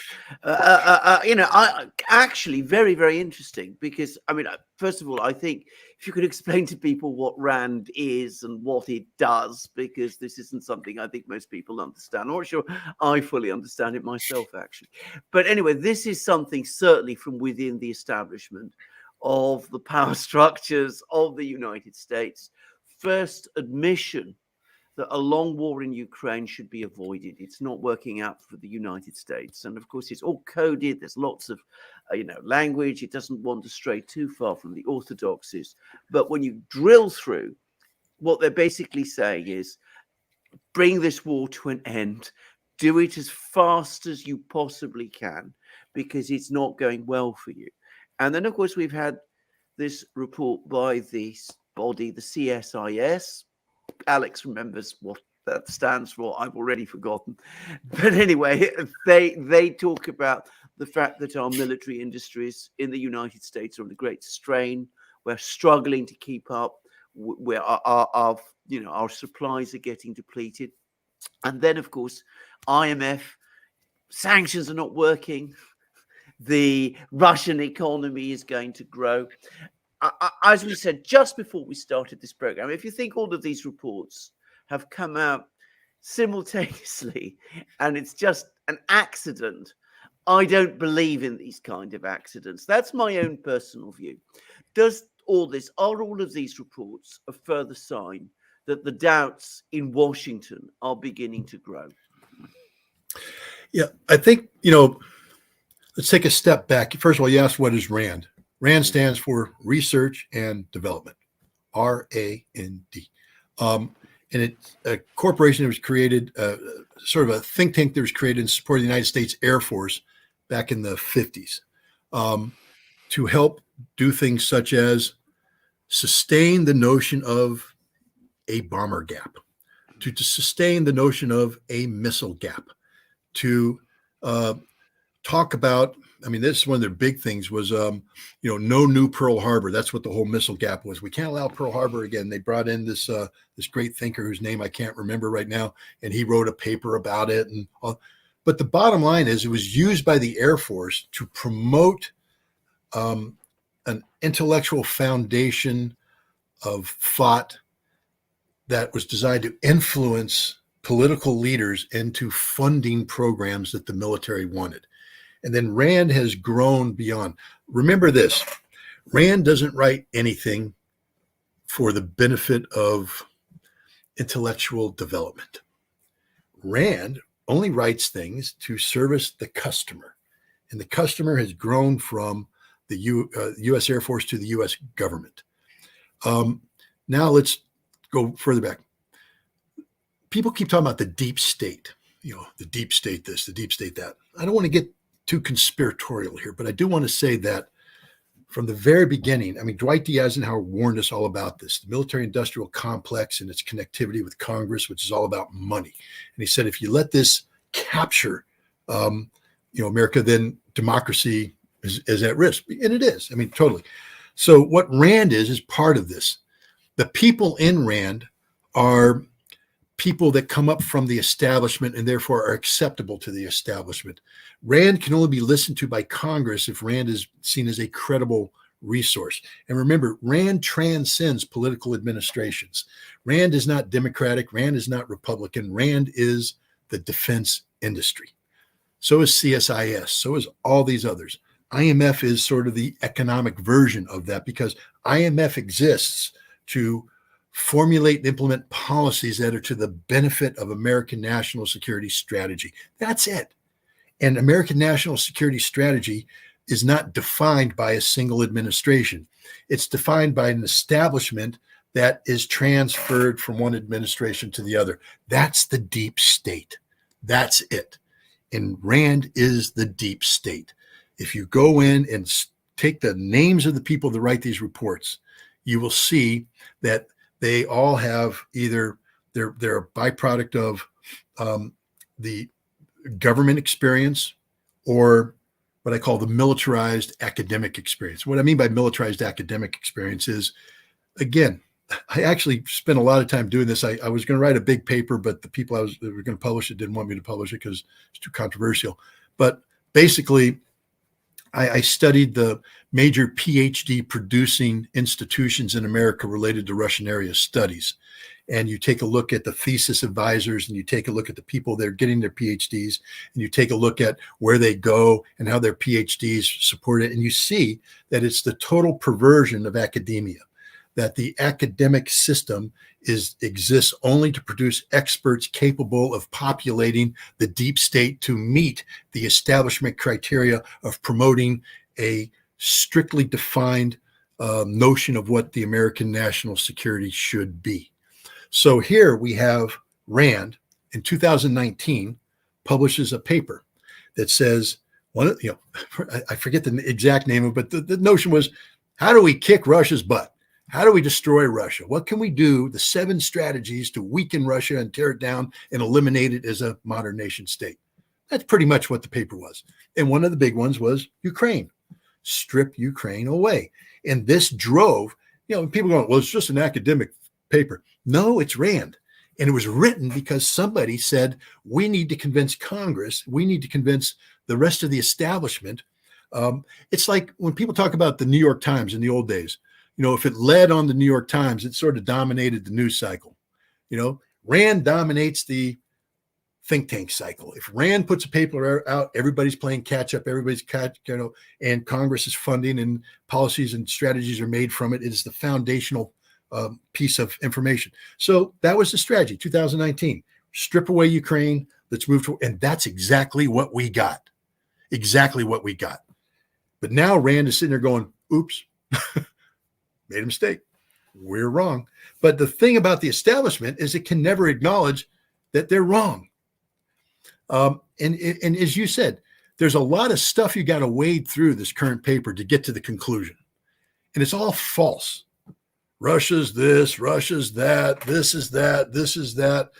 All the foundational truths that they use are wrong. Every single one of them. I've taken it apart. Again, I don't know who would want to publish that paper, but I've spent a lot of time just taking it apart piece by piece. But they get to the conclusion, which is we can't win. We got to get out of this thing now. And when they say we can't win, now we go on to CSIS. Why can't we win? Because we're fundamentally broken as a military and a military industry. That whole military industrial complex, their greed got to them because they stopped being focused on sustaining the national security of America, and they became instead focused on the bottom line of the company, how to make more money. And Congress became greedy about that as well. And so it was about making money. What we didn't do is actually create the structures necessary to make America strong in the modern world. And they're waking up to that fact.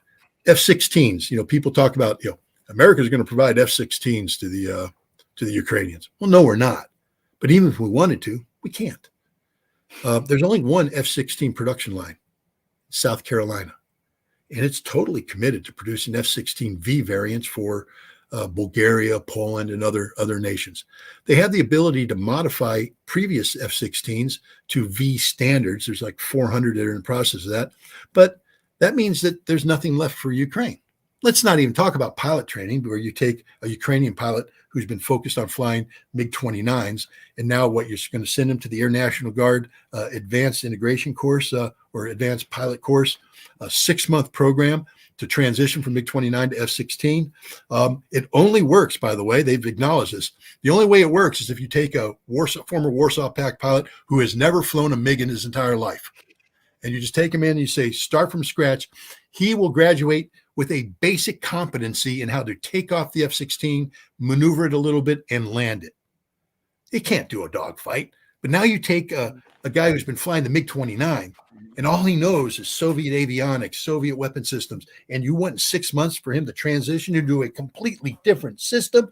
It isn't going to happen. It can't happen. He'll be able to take it off, and then he'll be going, I'm confused. And then he dies because the MiG-31 hits him from 40 miles out with the air-to-air missile. He didn't even know it was coming. That's the reality of the F-16. But the point is, getting back to defense industry, we can't support the procurement of F-16s for Ukraine, not on the numbers they want. I mean, Zelensky or somebody was saying 200. Really? 200? Good luck with that. Isn't going to happen because we are not going to give the Ukrainians our frontline F-16s. The same reason why we're not giving them our frontline Abrams, because there's a lot of proprietary equipment in there that only works when you have an American pilot.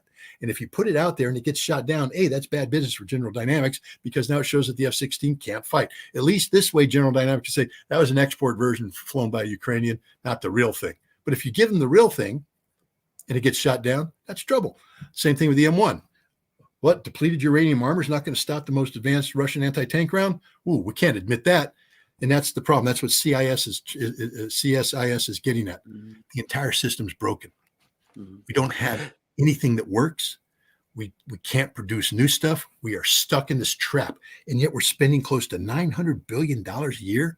And let me just tell you, the F-35 is the model of the reality of American defense industry. Expensive piece of technologically advanced junk that will never fly in combat because it can't survive in combat. And now we're talking about building new, ground launch missiles to replace the Minuteman III. I'm telling you right now, the missile ain't going to work for a long time because that's the way the system's designed. We don't produce functioning missiles right up the bat. And they have to lengthen this thing out. We have to get new contracts, follow on supplementals, and we turn a $300 billion program into a $1 trillion program. The same thing with the new submarines. We're building a new submarine to replace the Ohio class ones that are retiring. I forget the name of the new submarine, but it's not going to work. It's going to take forever to come up. And then it becomes so expensive, we can't buy them in the numbers we want to buy them in. This B-21 Raider, good luck with that, guys. It's literally the bomber version of the F-35. It ain't going to work. That's the reality of the American defense industry and the system. It is fundamentally broken because it's been overcome by politicized greed. What the Russians have done, and done successfully, and nobody focuses on this, is they transition from state-controlled defense industry under the Soviet times, where people can talk about waste, but I'll tell you what, Sadovnikov, the head of the Vodkin's factory, got a couple heroes of Soviet labor. Why? Because he was given a task of producing one of the most technologically advanced solid rocket motors in missiles in the world that had never been done, and he did it that quick, got it out in the field, and it worked. And it worked.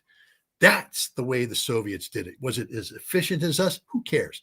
They produced a system that worked the first time around. And now they've transitioned that into joint stock companies, which is sort of this interesting combination of state run defense and private enterprise. So there's a lot of flexibility and some profiteering involved, but not like ours. And look how rapidly they're transitioning right now. When Russia says we need to expand production lines overnight, there it is. In America, we need to expand production lines. Not because every congressman now is saying, well, what's in it for me? See, nobody's saying what's good for a country, what's good for defense, what's in it for me. Congress is fundamentally broke because it's all about greed.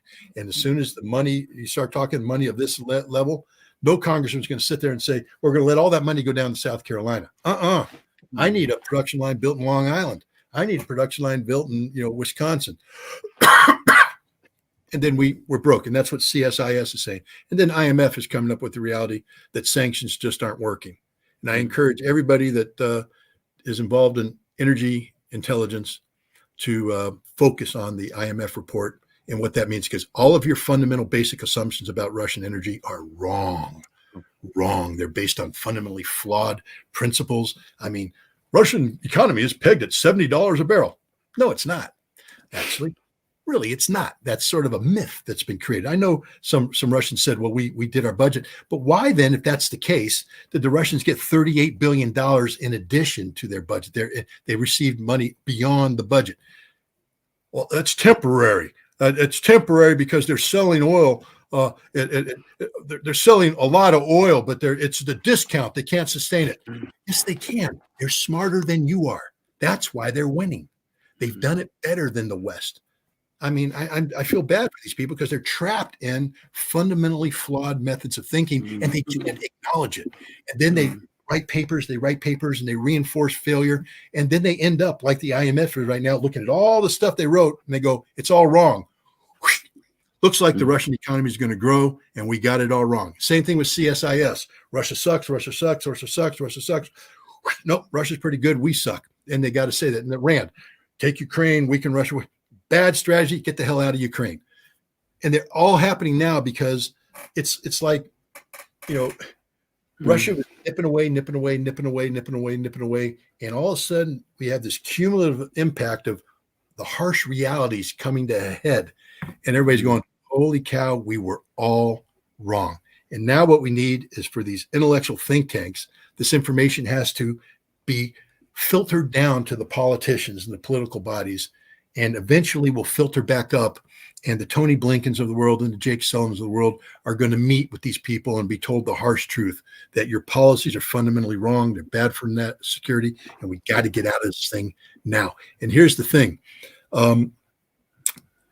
We still think we can get out on our terms. That's the epitome of hubris and arrogance, that even though we got everything wrong, somehow we're going to convince the Russians to accept our terms. Putin's beyond that. If Putin if this Odessa moment occurs, it's because Putin wants it to occur, not because America wants it to occur. But this war only ends the way Russia wants it to end. That's a statement of fact, absolute fact.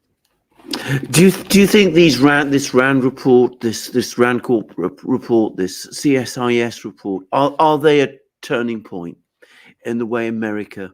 And when I say America, we understand what I mean by America. I don't mean the American people. I mean, the elite decision makers are going to approach this war. That from now on, it's now no longer a question of victory. It's a question more of damage limitation, if I can put it in that way. Yeah, that's the mode we're in right now. We're basically in. Look, what we are in today, right now, is Vietnam, 1973. Where we're going to announce victory with honor when it was victory. It wasn't a victory and there was no honor to it. And then we spent the next 2 years preparing for what we knew was going to happen, which is the defeat of the South. It's not going to take 2 years, but we're now at the point where we're trying to figure out how to call it victory with honor and then get the heck out of there. And I also think there's going to be significant blame transferal to Ukraine, which is the ultimate insult, because we can't say we were wrong. This is going to be about the failure of Ukraine, and we see the direction they're heading, the exposure of corruption, the widespread corruption. We thought the Ukrainians were spending the money we gave them wisely. No, we never thought that, but that's okay. We'll pretend that we thought that.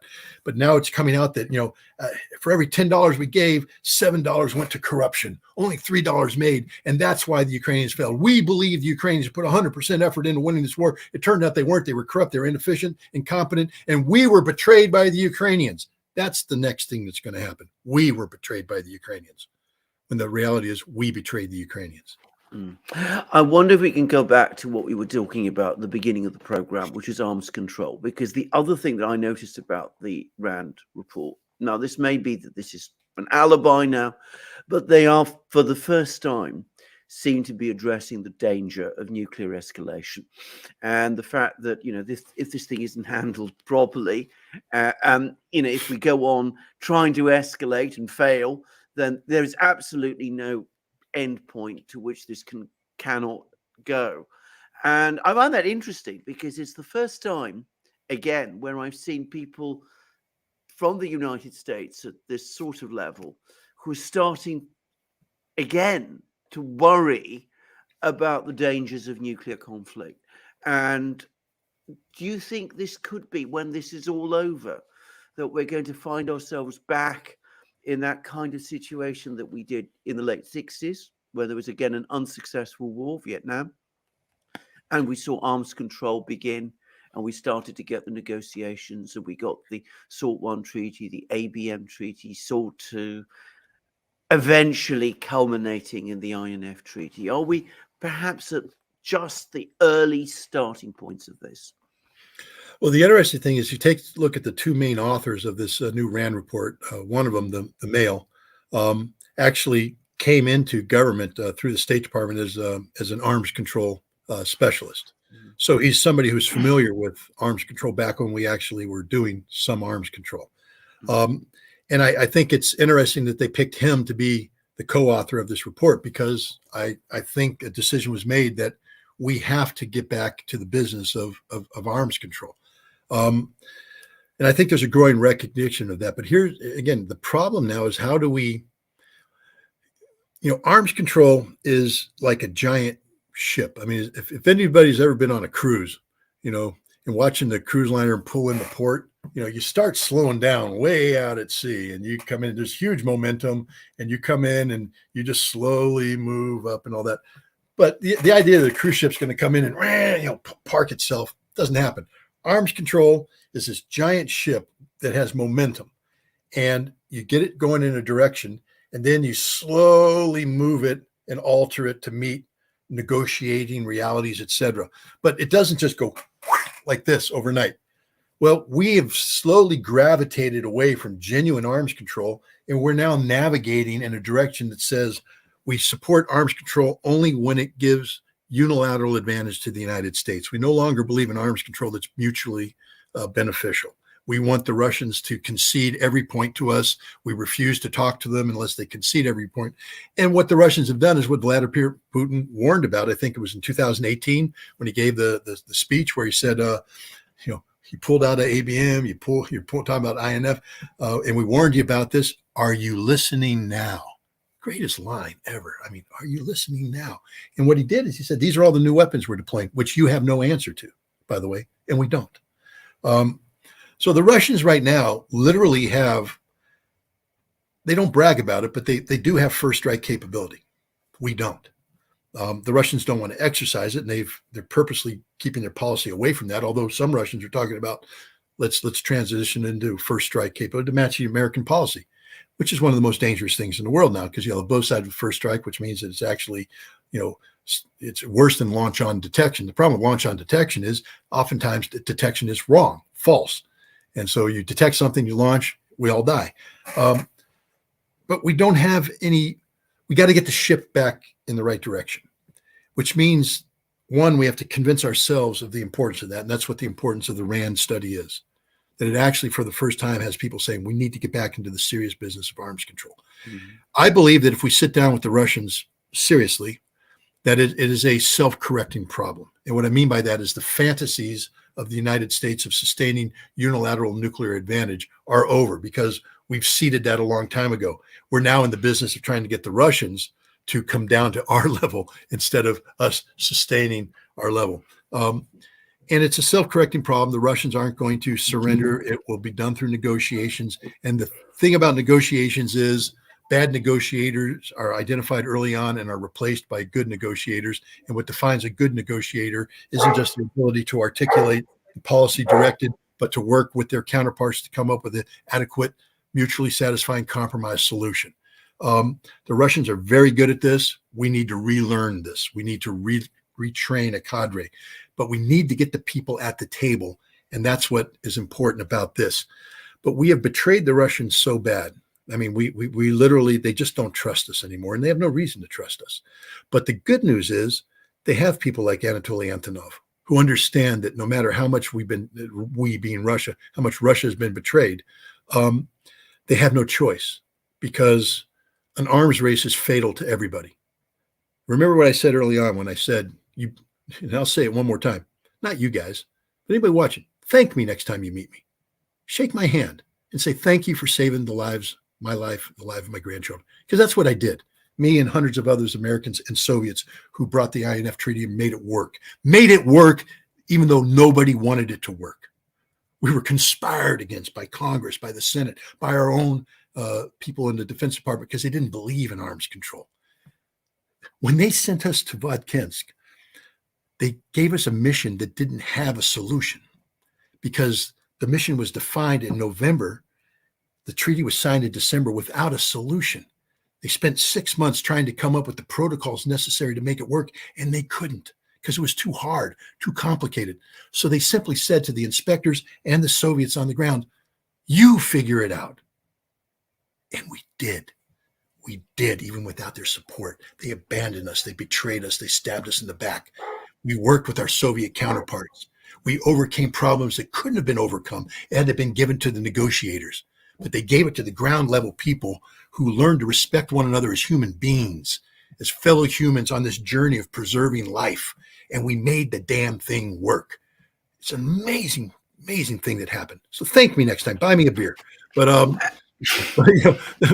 beyond that, and it's not about me. I just want people to understand how dangerous it was back then and what we actually did to sustain human life. And we need to do it again. That's the thing. We're at that point. We're at that point where if we don't do something, we're all going to die, because this nuclear weapons are not a joke. And when you have nuclear weapons that are attached to a doctrine that has no control, and the American doctrine has no control, we can use nuclear weapons preemptively in a non-nuclear environment based upon a threat matrix that we alone define. So even our opponents don't know what triggers the potential of American nuclear escalation. And we have built a series of weapons that provide us with the notion of a winnable nuclear war. We're going through the same thing. This reminds me again, when I studied Rand Corporation early on, they had all these game theorists, game theory about winning a nuclear war. Albert Wolfstetter was the guy I was talking about. He's the guy who wrote some of this basic stuff. And there's another guy, big game theory, Schlesinger or something like that. But these guys actually came up with the notion that we can win a nuclear war. How? By only suffering 100 million dead. That's not a big deal. America will take 100 million casualties. But because we destroyed the Soviet Union's ability to survive as a modern industrial state, it's victory. That ain't victory. That's a loss. We have guys today saying the same thing. No.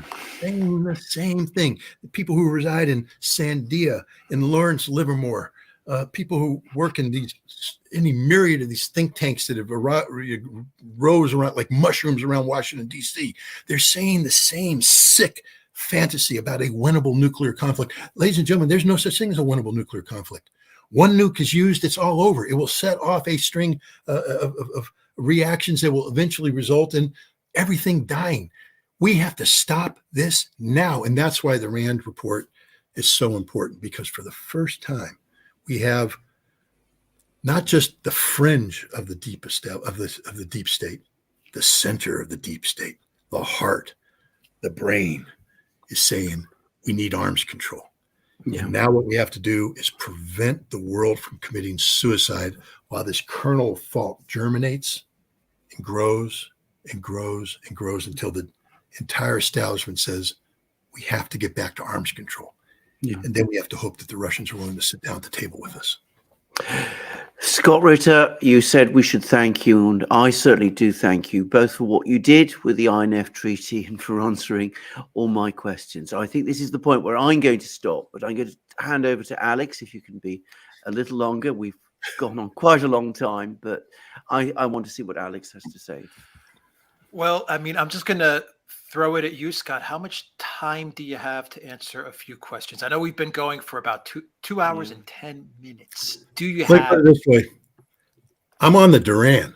All right. So I'm here as long as you guys can tolerate my nonsense. Okay. I'm on the Duran. So, people keep telling me, I have to tell you, you guys, maybe you know how popular you are, but over and over again, people, when are you going to go on the Duran? You got to go on the Duran. You got to go on the Duran. And I'm like, it's not my choice. But you guys invited me, and I'm grateful for the opportunity. And so if you got questions and you think that I'm not babbling incoherently, ask your questions. I'm ready. I'm here for you guys. Okay, great. We've got questions from all of our viewers, and I'm going to try to get to as many as I can. We'll try to knock these out as best we can. There are a lot of questions, and we don't want to keep you here on the show all day, Scott. Either we respect your time, and we know that you're a very busy man. Actually, one of the super chats, which I just forgot who sent it, but one of the super chats was, "Hey Scott, how do you go on so many shows? Where do you find the time?" Well, I forgot who sent that, but I remember it because it was an interesting question.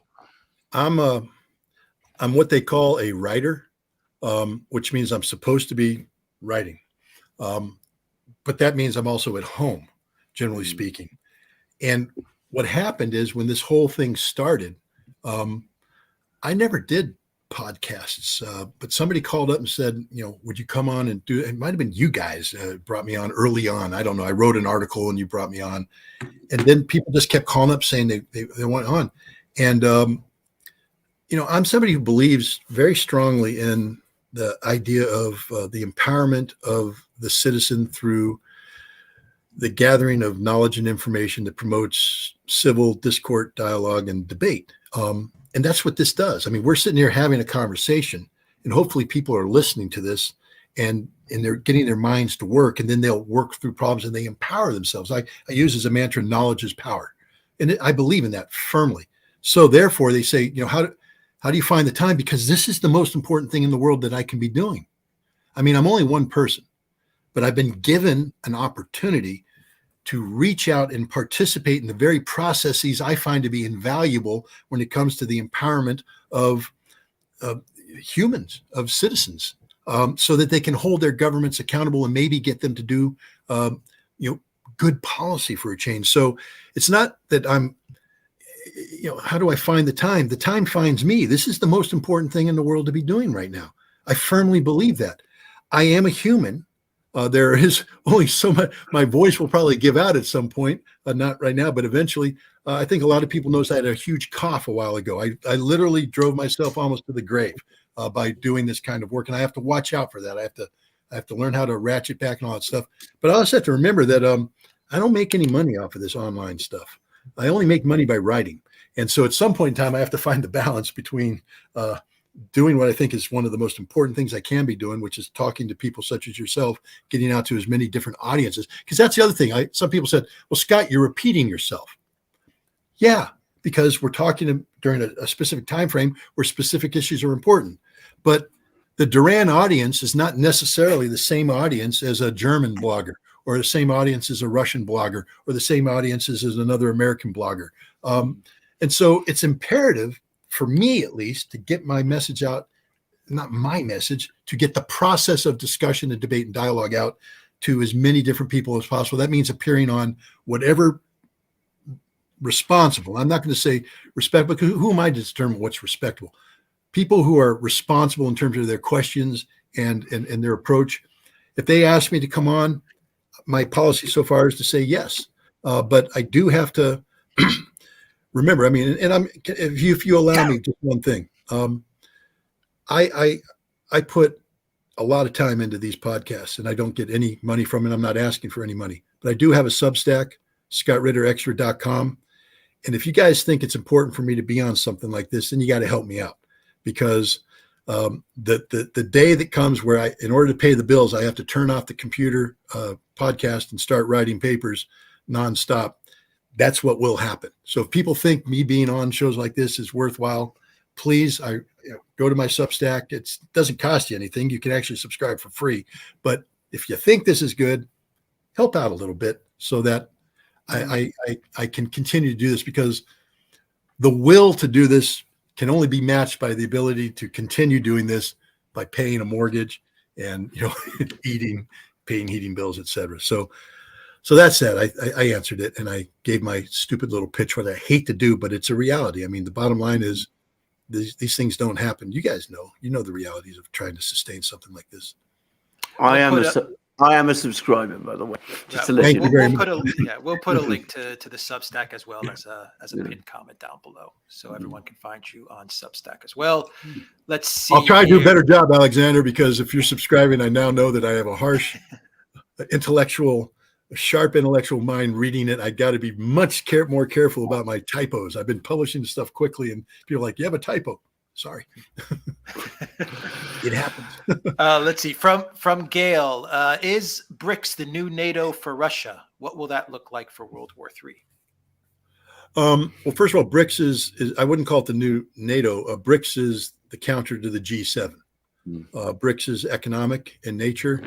Remember, the G7 is pretty much the economic arm of the same political, geopolitical group that NATO is from. So G7 policy is the economic policy of NATO. BRICS, even though it hasn't come, what we're seeing is the expansion of BRICS. We're starting to see it populated by nations that are part of the Shanghai Cooperation Organization. So even though there's not a direct relationship between SCO and BRICS, it's becoming that way, so that BRICS sort of becomes the economic version. But the SCO isn't a military organization. There's the CSTO, which is the Commonwealth States Treaty Organization. That's not even a NATO equivalent. There is no NATO equivalent out there. NATO is a unique insult to the world.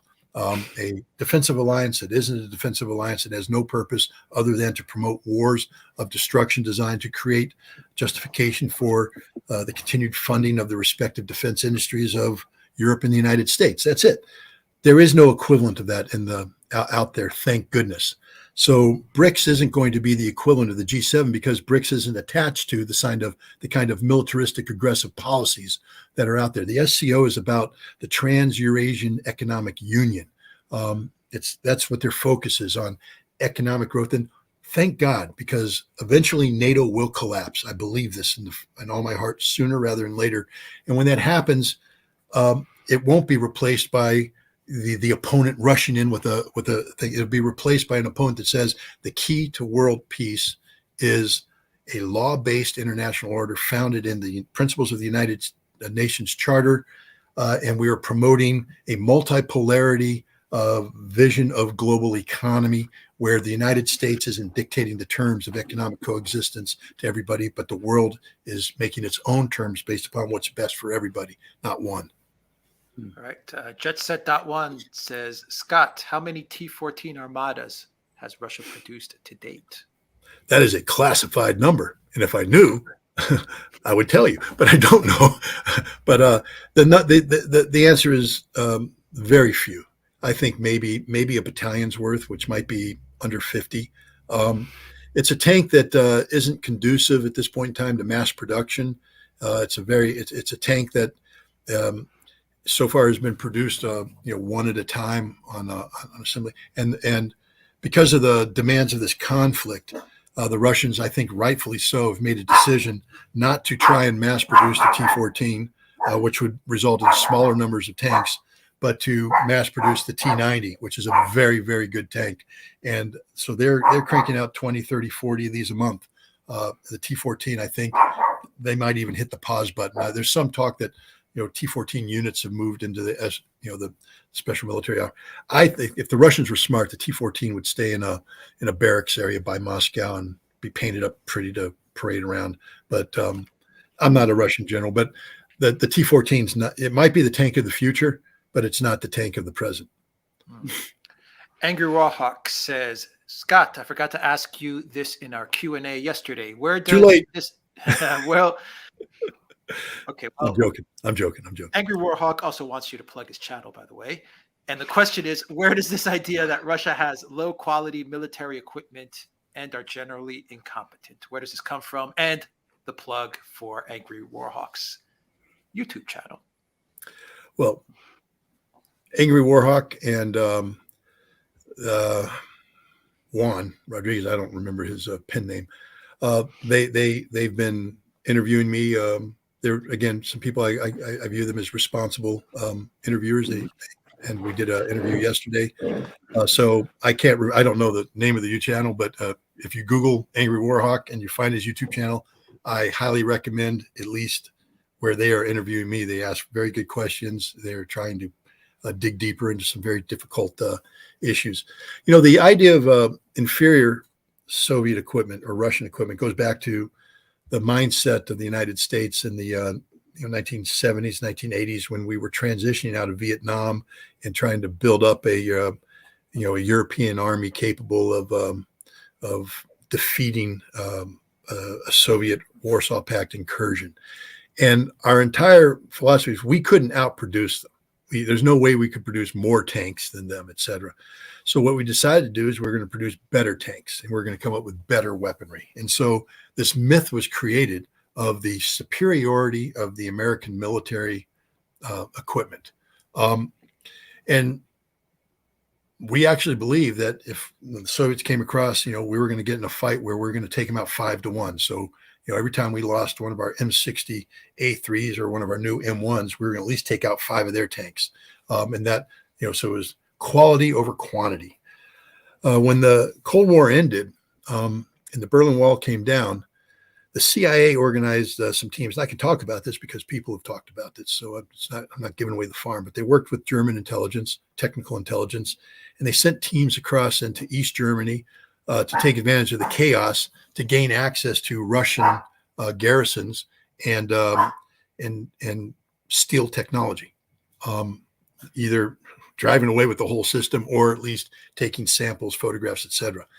And what they found was that the premise that American technology was inherently superior to Soviet technology was fundamentally flawed. See, we believed that we had an anti-tank round that could penetrate the best Soviet armor. And what we found out is the Soviet armor was better than anything we had, that we would be firing rounds that bounced off Soviet tanks. We also believed that our armor could survive the best anti-tank round that the Soviets had. And we found out that wasn't true. The best anti-tank round would cut through our armor like a hot knife through butter.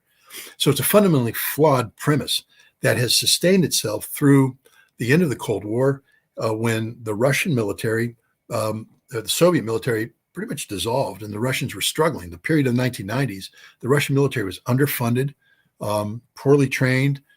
We saw the disaster, that what happened to the Russians in Chechnya first round, when that, the regiment went in and got trapped in Grozny and literally slaughtered. The Russians didn't perform well. But that's separate from defense industry. The Russian defense industry is comprised of some of the best scientists the world has ever seen. And these guys never stopped doing their job. They always continued to do their research and development, and they always continued to be on the cutting edge of technology. Now, that technology wasn't immediately linked to mass production, so we didn't see it rectified and or we didn't see it manifested in what the Soviets were deploying mainstream. They were basically, for the longest time, relying on old Soviet era equipment that they were upgrading. Take a look at the T-72 and the various upgrades and modifications that have been put on that. But they've kept it there. And then as the Soviet economy began to coalesce and Soviet defense industry began to link up with these joint stock organizations, we started to see the quality of their defense material start to move out into the military. And today, believe me, the quality of the Soviet gear out there is world class. It's some of the best in the world. This notion that it's inferior to the West is just an absolute fundamental fallacy. Again, the West has not been in the business of preparing for a large-scale ground combat in Europe for the last 20 years. We've been focused on low-intensity conflict. And I wrote about this a while back. I said that Central Command is basically taking over the entire American military enterprise and everything that's happened to the U.S. military, from recruitment to uniform design to equipment. I mean, we spent more time at developing, IED-resistant MRAPs, which have zero utility in modern warfare, by the way. They only exist to drive on roads in Afghanistan and Iraq and take up mine and not kill everybody inside, V-shaped hull and all that stuff. We spent a lot of money on anti-IED warfare, zero utility. And all the things we're spending money on have no utility in reality. The last thing we're spending money on is advancing armored warfare. Our tanks were sitting in the barracks doing nothing because the armored units didn't train on them as for large-scale combat, because the armored units were actually being deployed overseas to meet manpower shortages in Iraq and Afghanistan as glorified infantry units. That's our reality. The Russians, on the other hand, we talked about this. They were doing the exact opposite, getting ready. Their technology has been designed solely for defeating the NATO enemy, and that technology is there. And it's not false. This is simply a continuation of the flawed arguments that were developed in the 1980s, where we said that our qualitative supremacy will allow us to think about fighting the Russians with a distinct numerical disadvantage. We were wrong, because apparently the Russians had some pretty good equipment, and they have really good equipment today. So we're wrong again to think that 14 tanks is somehow going to turn the tide of the battle. Scott, the only way it makes sense for the upcoming Russian offensive in Kharkov, do you see it that way as well? Eventually, yes, I do agree that Kharkov is the key. Not because it's the key, because to secure Lugansk, you have to take Kharkov. That's the bottom line. Right now, the front line is right on the Lugansk border, but that means that Ukrainian artillery can reach in and touch civilians in Lugansk. And the Russians have said, we're just not going to give Ukraine that option.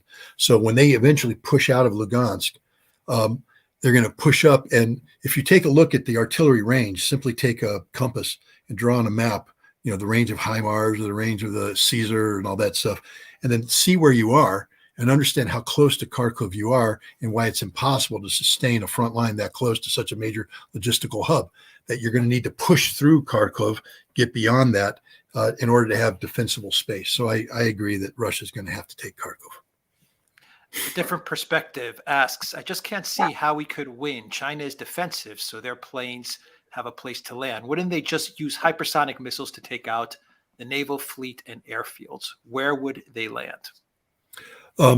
Understand this, that right now, Taiwan is on its own in terms of its defense, immediate defense capabilities. When Joe Biden says, yes, we're going to come to the defense of Taiwan, with what? You're going to bring American troops in. Let's take a look at how American troops typically deploy. Let's look at the Middle East. When we deploy to support either Desert Storm or Iraqi freedom, we have troops fly in on large aircraft, to airfields that are friendly. So we're landing in a friendly space. The troops can come off the airplanes, load onto buses, and then be driven to a port facility, which is again friendly and allows American shipping to come in without any opposition to offload all the equipment. And then we get to sit there in a logistical base, marry up with the equipment, make sure it all works before we organize into our respective forces and move out. That ain't going to happen in Taiwan, because as the ship comes in, it will be sunk somewhere around 200 miles off the coast of Taiwan by a Chinese hypersonic missile. As the airplanes come in, they will be shot down by Chinese air defense systems that reach out and touch anything over Taiwan. Our fighter airplanes, what, they're going to launch from the carriers? First of all, how close can the carriers get without being sunk? Because they will be sunk if they get too close. So what? We're going to keep the carriers way out here, launch our fighters with some air refueling capability so they top off and able to extend a combat air patrol over for how long? Because they're sucking up fuel. One dogfight and they're done. They're going to crash in the ocean. They're out of fuel. And all the Chinese have to do is shoot down the tankers, and we can't get back to the carrier. That's stupidity. And the same thing with planes flying out of Japan. Takeoff, again, they require fuel. And dogfight uses a lot of fuel.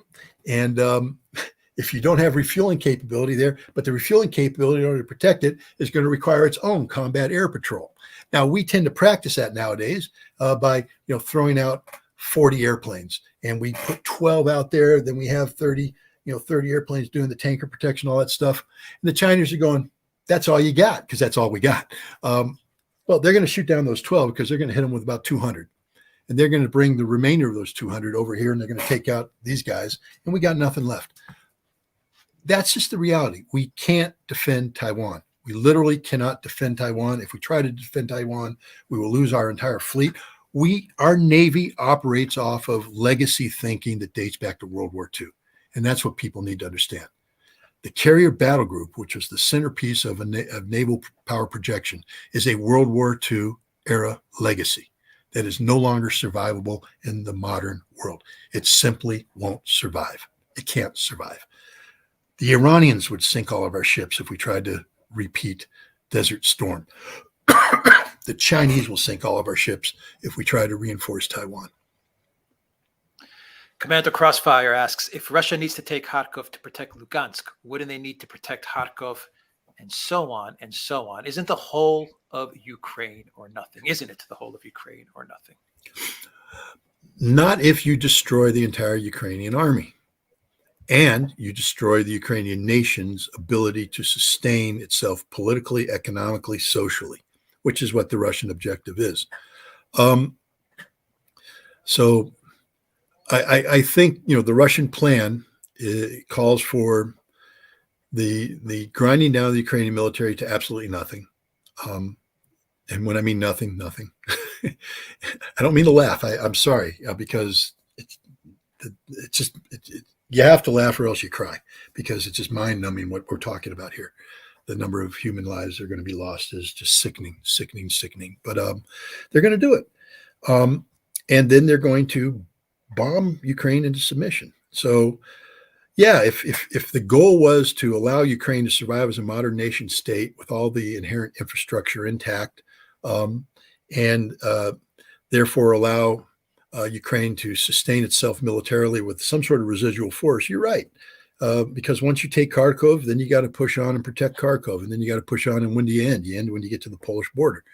But I think that this goes beyond that. I think this goes into what you have to factor in: a strategic air campaign that is going to destroy Ukraine's ability to exist as a modern nation state, and that will precipitate the absolute collapse of Ukraine and a surrender that is inclusive of a new political reality that makes the Russian concerns about Ukrainian artillery moot, because there won't be any Ukrainian artillery, and there won't be a Ukrainian government that is desirous of employing artillery against Russia. Right. Jules D says, Scott, in your opinion, is Poland going into Western Ukraine? Poland wants to go into, some parts of Poland want to go into Western Ukraine. But no, I don't think Poland's going to go into. Here's the tricky part.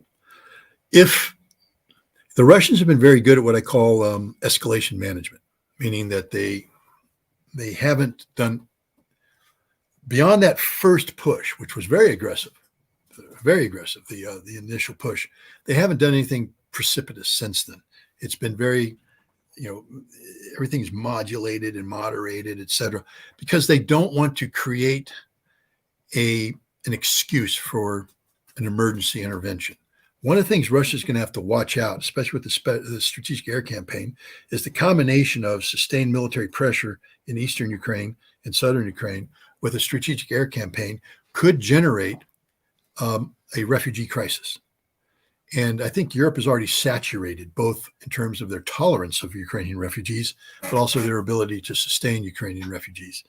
And so if you get 15 million people rushing the Polish border, and Poland says no, and now you have a humanitarian catastrophe building up there, there might be pressure to create a humanitarian corridor. One only has to think back to what was going on in Syria, to create a humanitarian corridor, which would require troops on the ground. But remember, troops on the ground have to have air protection, so it will require some sort of air projection in, which means air defense. And so you create a de facto NATO presence in Western Ukraine. That would be problematic for Russia because right off the bat, Belarus says they won't tolerate that. And Belarus now is in some sort of a military union with Russia. And I think Russia would feel compelled to act. And I don't think Russia wants to act, even though they have troops up there that have the potential of responding to a Polish incursion. I think the last thing Russia wants to do is actually come down into Western Ukraine. They want to be hands off Western Ukraine. That is a nightmare. That's a problem that Ukraine is going to have to solve post-war. But so you have to manage this war in a way that doesn't create a political need for NATO to intervene. And the same thing is true with Odessa and southern Russia.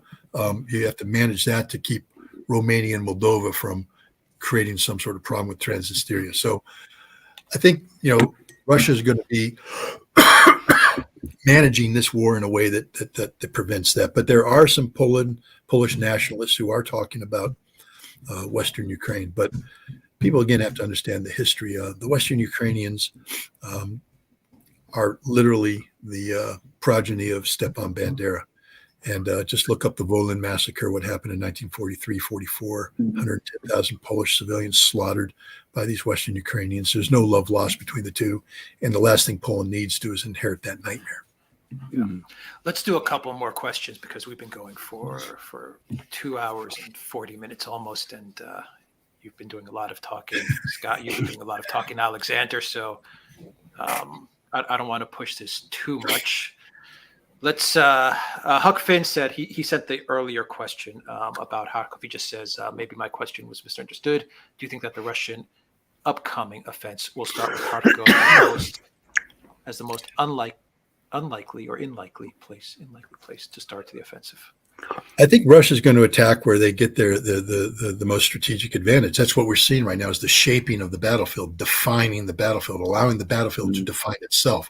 Rather than coming in with a preordained conclusion that we are going to attack here, Russia has strategic objectives, but you can get to them with multiple axes of advances. And so Russia right now is stressing the front lines, seeing how the Ukrainians react, and then where the Ukrainians provide the best opportunity for immediate, rapid military success, Russia will attack at that point. That's what I believe. I just it's foolhardy to. The only reason I say this is again a little bit of background. In the lead up to the Gulf War, I was brought on the special planning committee for the Commandant of the Marine Corps, where we planned a large-scale amphibious operation against the Iraqis as a way to better use Marine forces. And I came up with the plan, and I had to think it through. And I'm talking about, I was a captain, and I'm having to brief this to the commandant, all the 4-star generals, all the 3-star generals, all the colonels in the Marine Corps. And they're all asking questions. And I learned a lot through that process about planning and about assumptions and everything. And what I learned is that if you come in with a preordained plan, no plan survives initial contact with the enemy. That's the bottom line. And so what they kept telling me is if I want to achieve this, what am I going to do to make that happen? What do I have to do to create that opportunity? So let's say Russia has a direction they want to go. They're going to be shaping the battlefield to create that opportunity. But then the other thing I was taught by these very smart men is that if that doesn't manifest itself, don't be trapped to that plan. I mean, be open to thinking of alternatives as you develop this. So let's say Russia says they want to go through Zaporizhia. I'm just making it up right now. I'm not saying. But as they develop that, they realize that that's not the best opportunity. The Ukrainians have actually solidified that line, and they've created a secondary line of defense, and you're not going to get the rate of advance you want. You're not going to achieve what you wanted to achieve. But up here in Kharkov, the Ukrainians have bled the line dry. They only got 20 guys per kilometer, and there's nothing in the rear. And here's an opportunity to slice in and do this. Don't be married to Zaporizhia. Go to Kharkov. That's all I'm saying, is that I think that's how I was taught to plan real world, large scale combat operations. And the Russians are some of the best in the world at this. And I think that's how they're taught to plan, that no successful military is married to a course of action, that there are always alternatives, and those alternatives will be developed as the situation develops. And that's what we were talking about at the very beginning. All these offenses that are taking place, all this offensive action that's taking place, isn't designed to win the war. It's designed to force the Ukrainians to commit to a course of action that defines the battlefield. And as that battlefield is defined, the Russians are going to be looking for the best opportunities to accomplish the strategic objectives that they've laid out. And that if that means cutting north of Kharkov, if it means cutting through Izium, if it means, going to Kramatorsk, if it means what, we don't know. Only the Russians know. But that's what I think is going on. All right. Schedule another session for the questions only with Scott. That might not be a bad idea. There's a lot of questions from a lot of viewers, Scott. I mean, a lot of questions. So, I mean, let's do like one or two more, and we'll figure out how to get all of these questions packaged and answered. Zariel wanted to know, how long do you think NATO's going to last, Scott? Well, NATO, I mean, even though it's a military alliance, it's become a political. It's literally the political glue that's holding Europe together right now. Look, the European Union's on its deathbed. If you take a look, and again, I'm getting into an area that I am not the world's greatest mind on. So right now, people are rolling their eyes. Shut up, Scott. Don't talk economics because you don't know anything about it. You're right, I don't. But I do know enough that German banking philosophy is fundamentally different from French banking philosophy. One is conservative, the other one is liberal. And we're taking a look at the European Union moving forward. We have competing ideologies from the German bank and the French bank on how to go forward. It's creating a fracture within Europe. So there's already economic fractures, and we saw that with Meloni coming into power in Italy and challenging this. So there's these deep fractures there, and it's being exacerbated by the British withdrawing, further fracturing, et cetera. So the thing that's holding this together is the NATO framework of this supposedly defensive alliance, but it's really a political alliance. This is why Jens Stoltenberg has such a viable voice. Why do people listen to Stoltenberg more than they listen to Borrell? Well, because NATO's more important than the EU when it comes to defining European vision.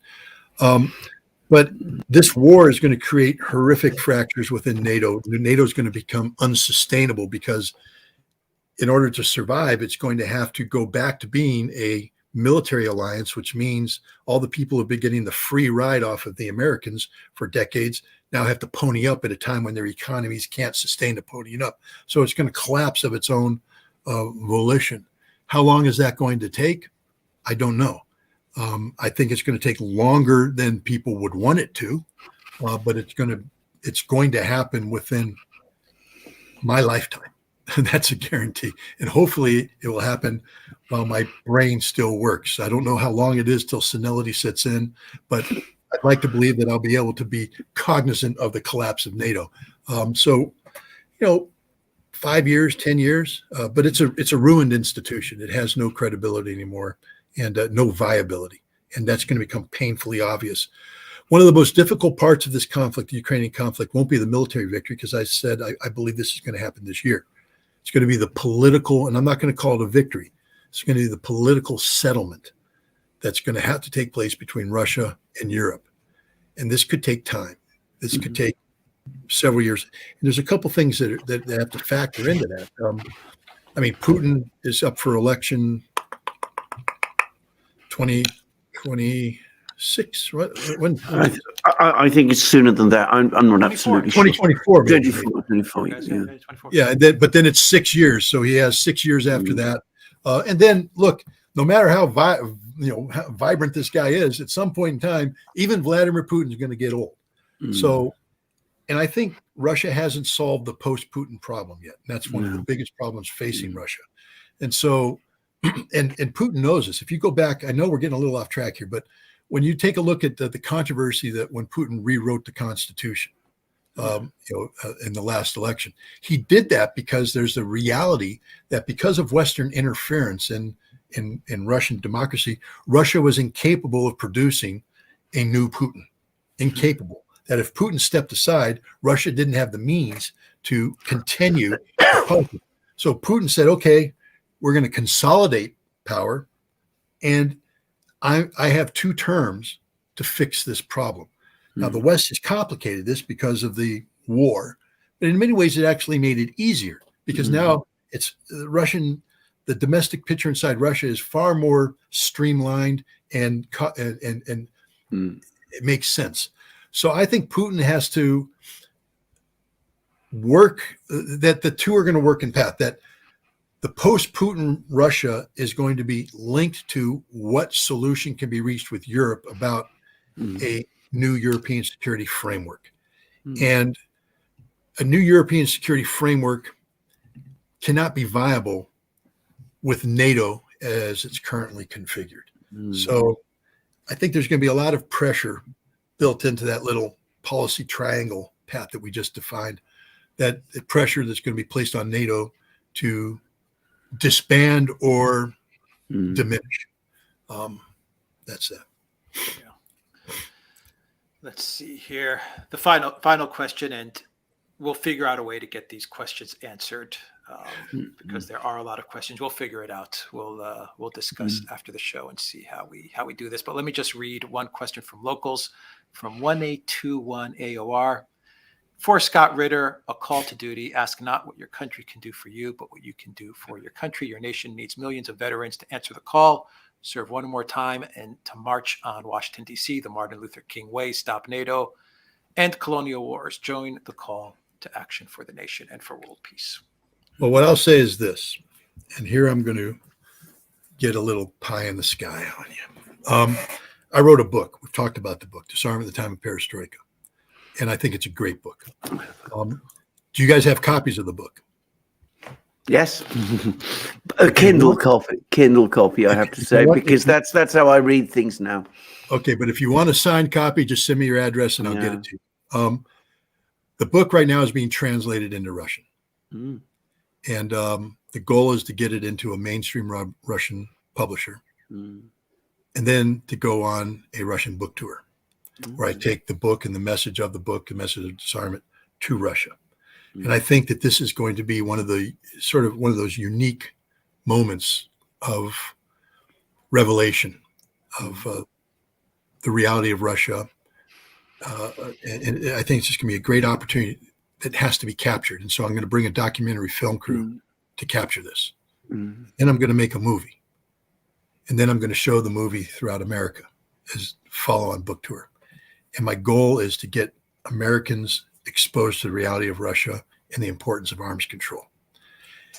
And the end objective here is put 1 million people in the street of Washington, D.C., not protesting against anything, but protesting in support of arms control and nuclear disarmament, to send a signal to Washington, D.C., but they're not to march alone.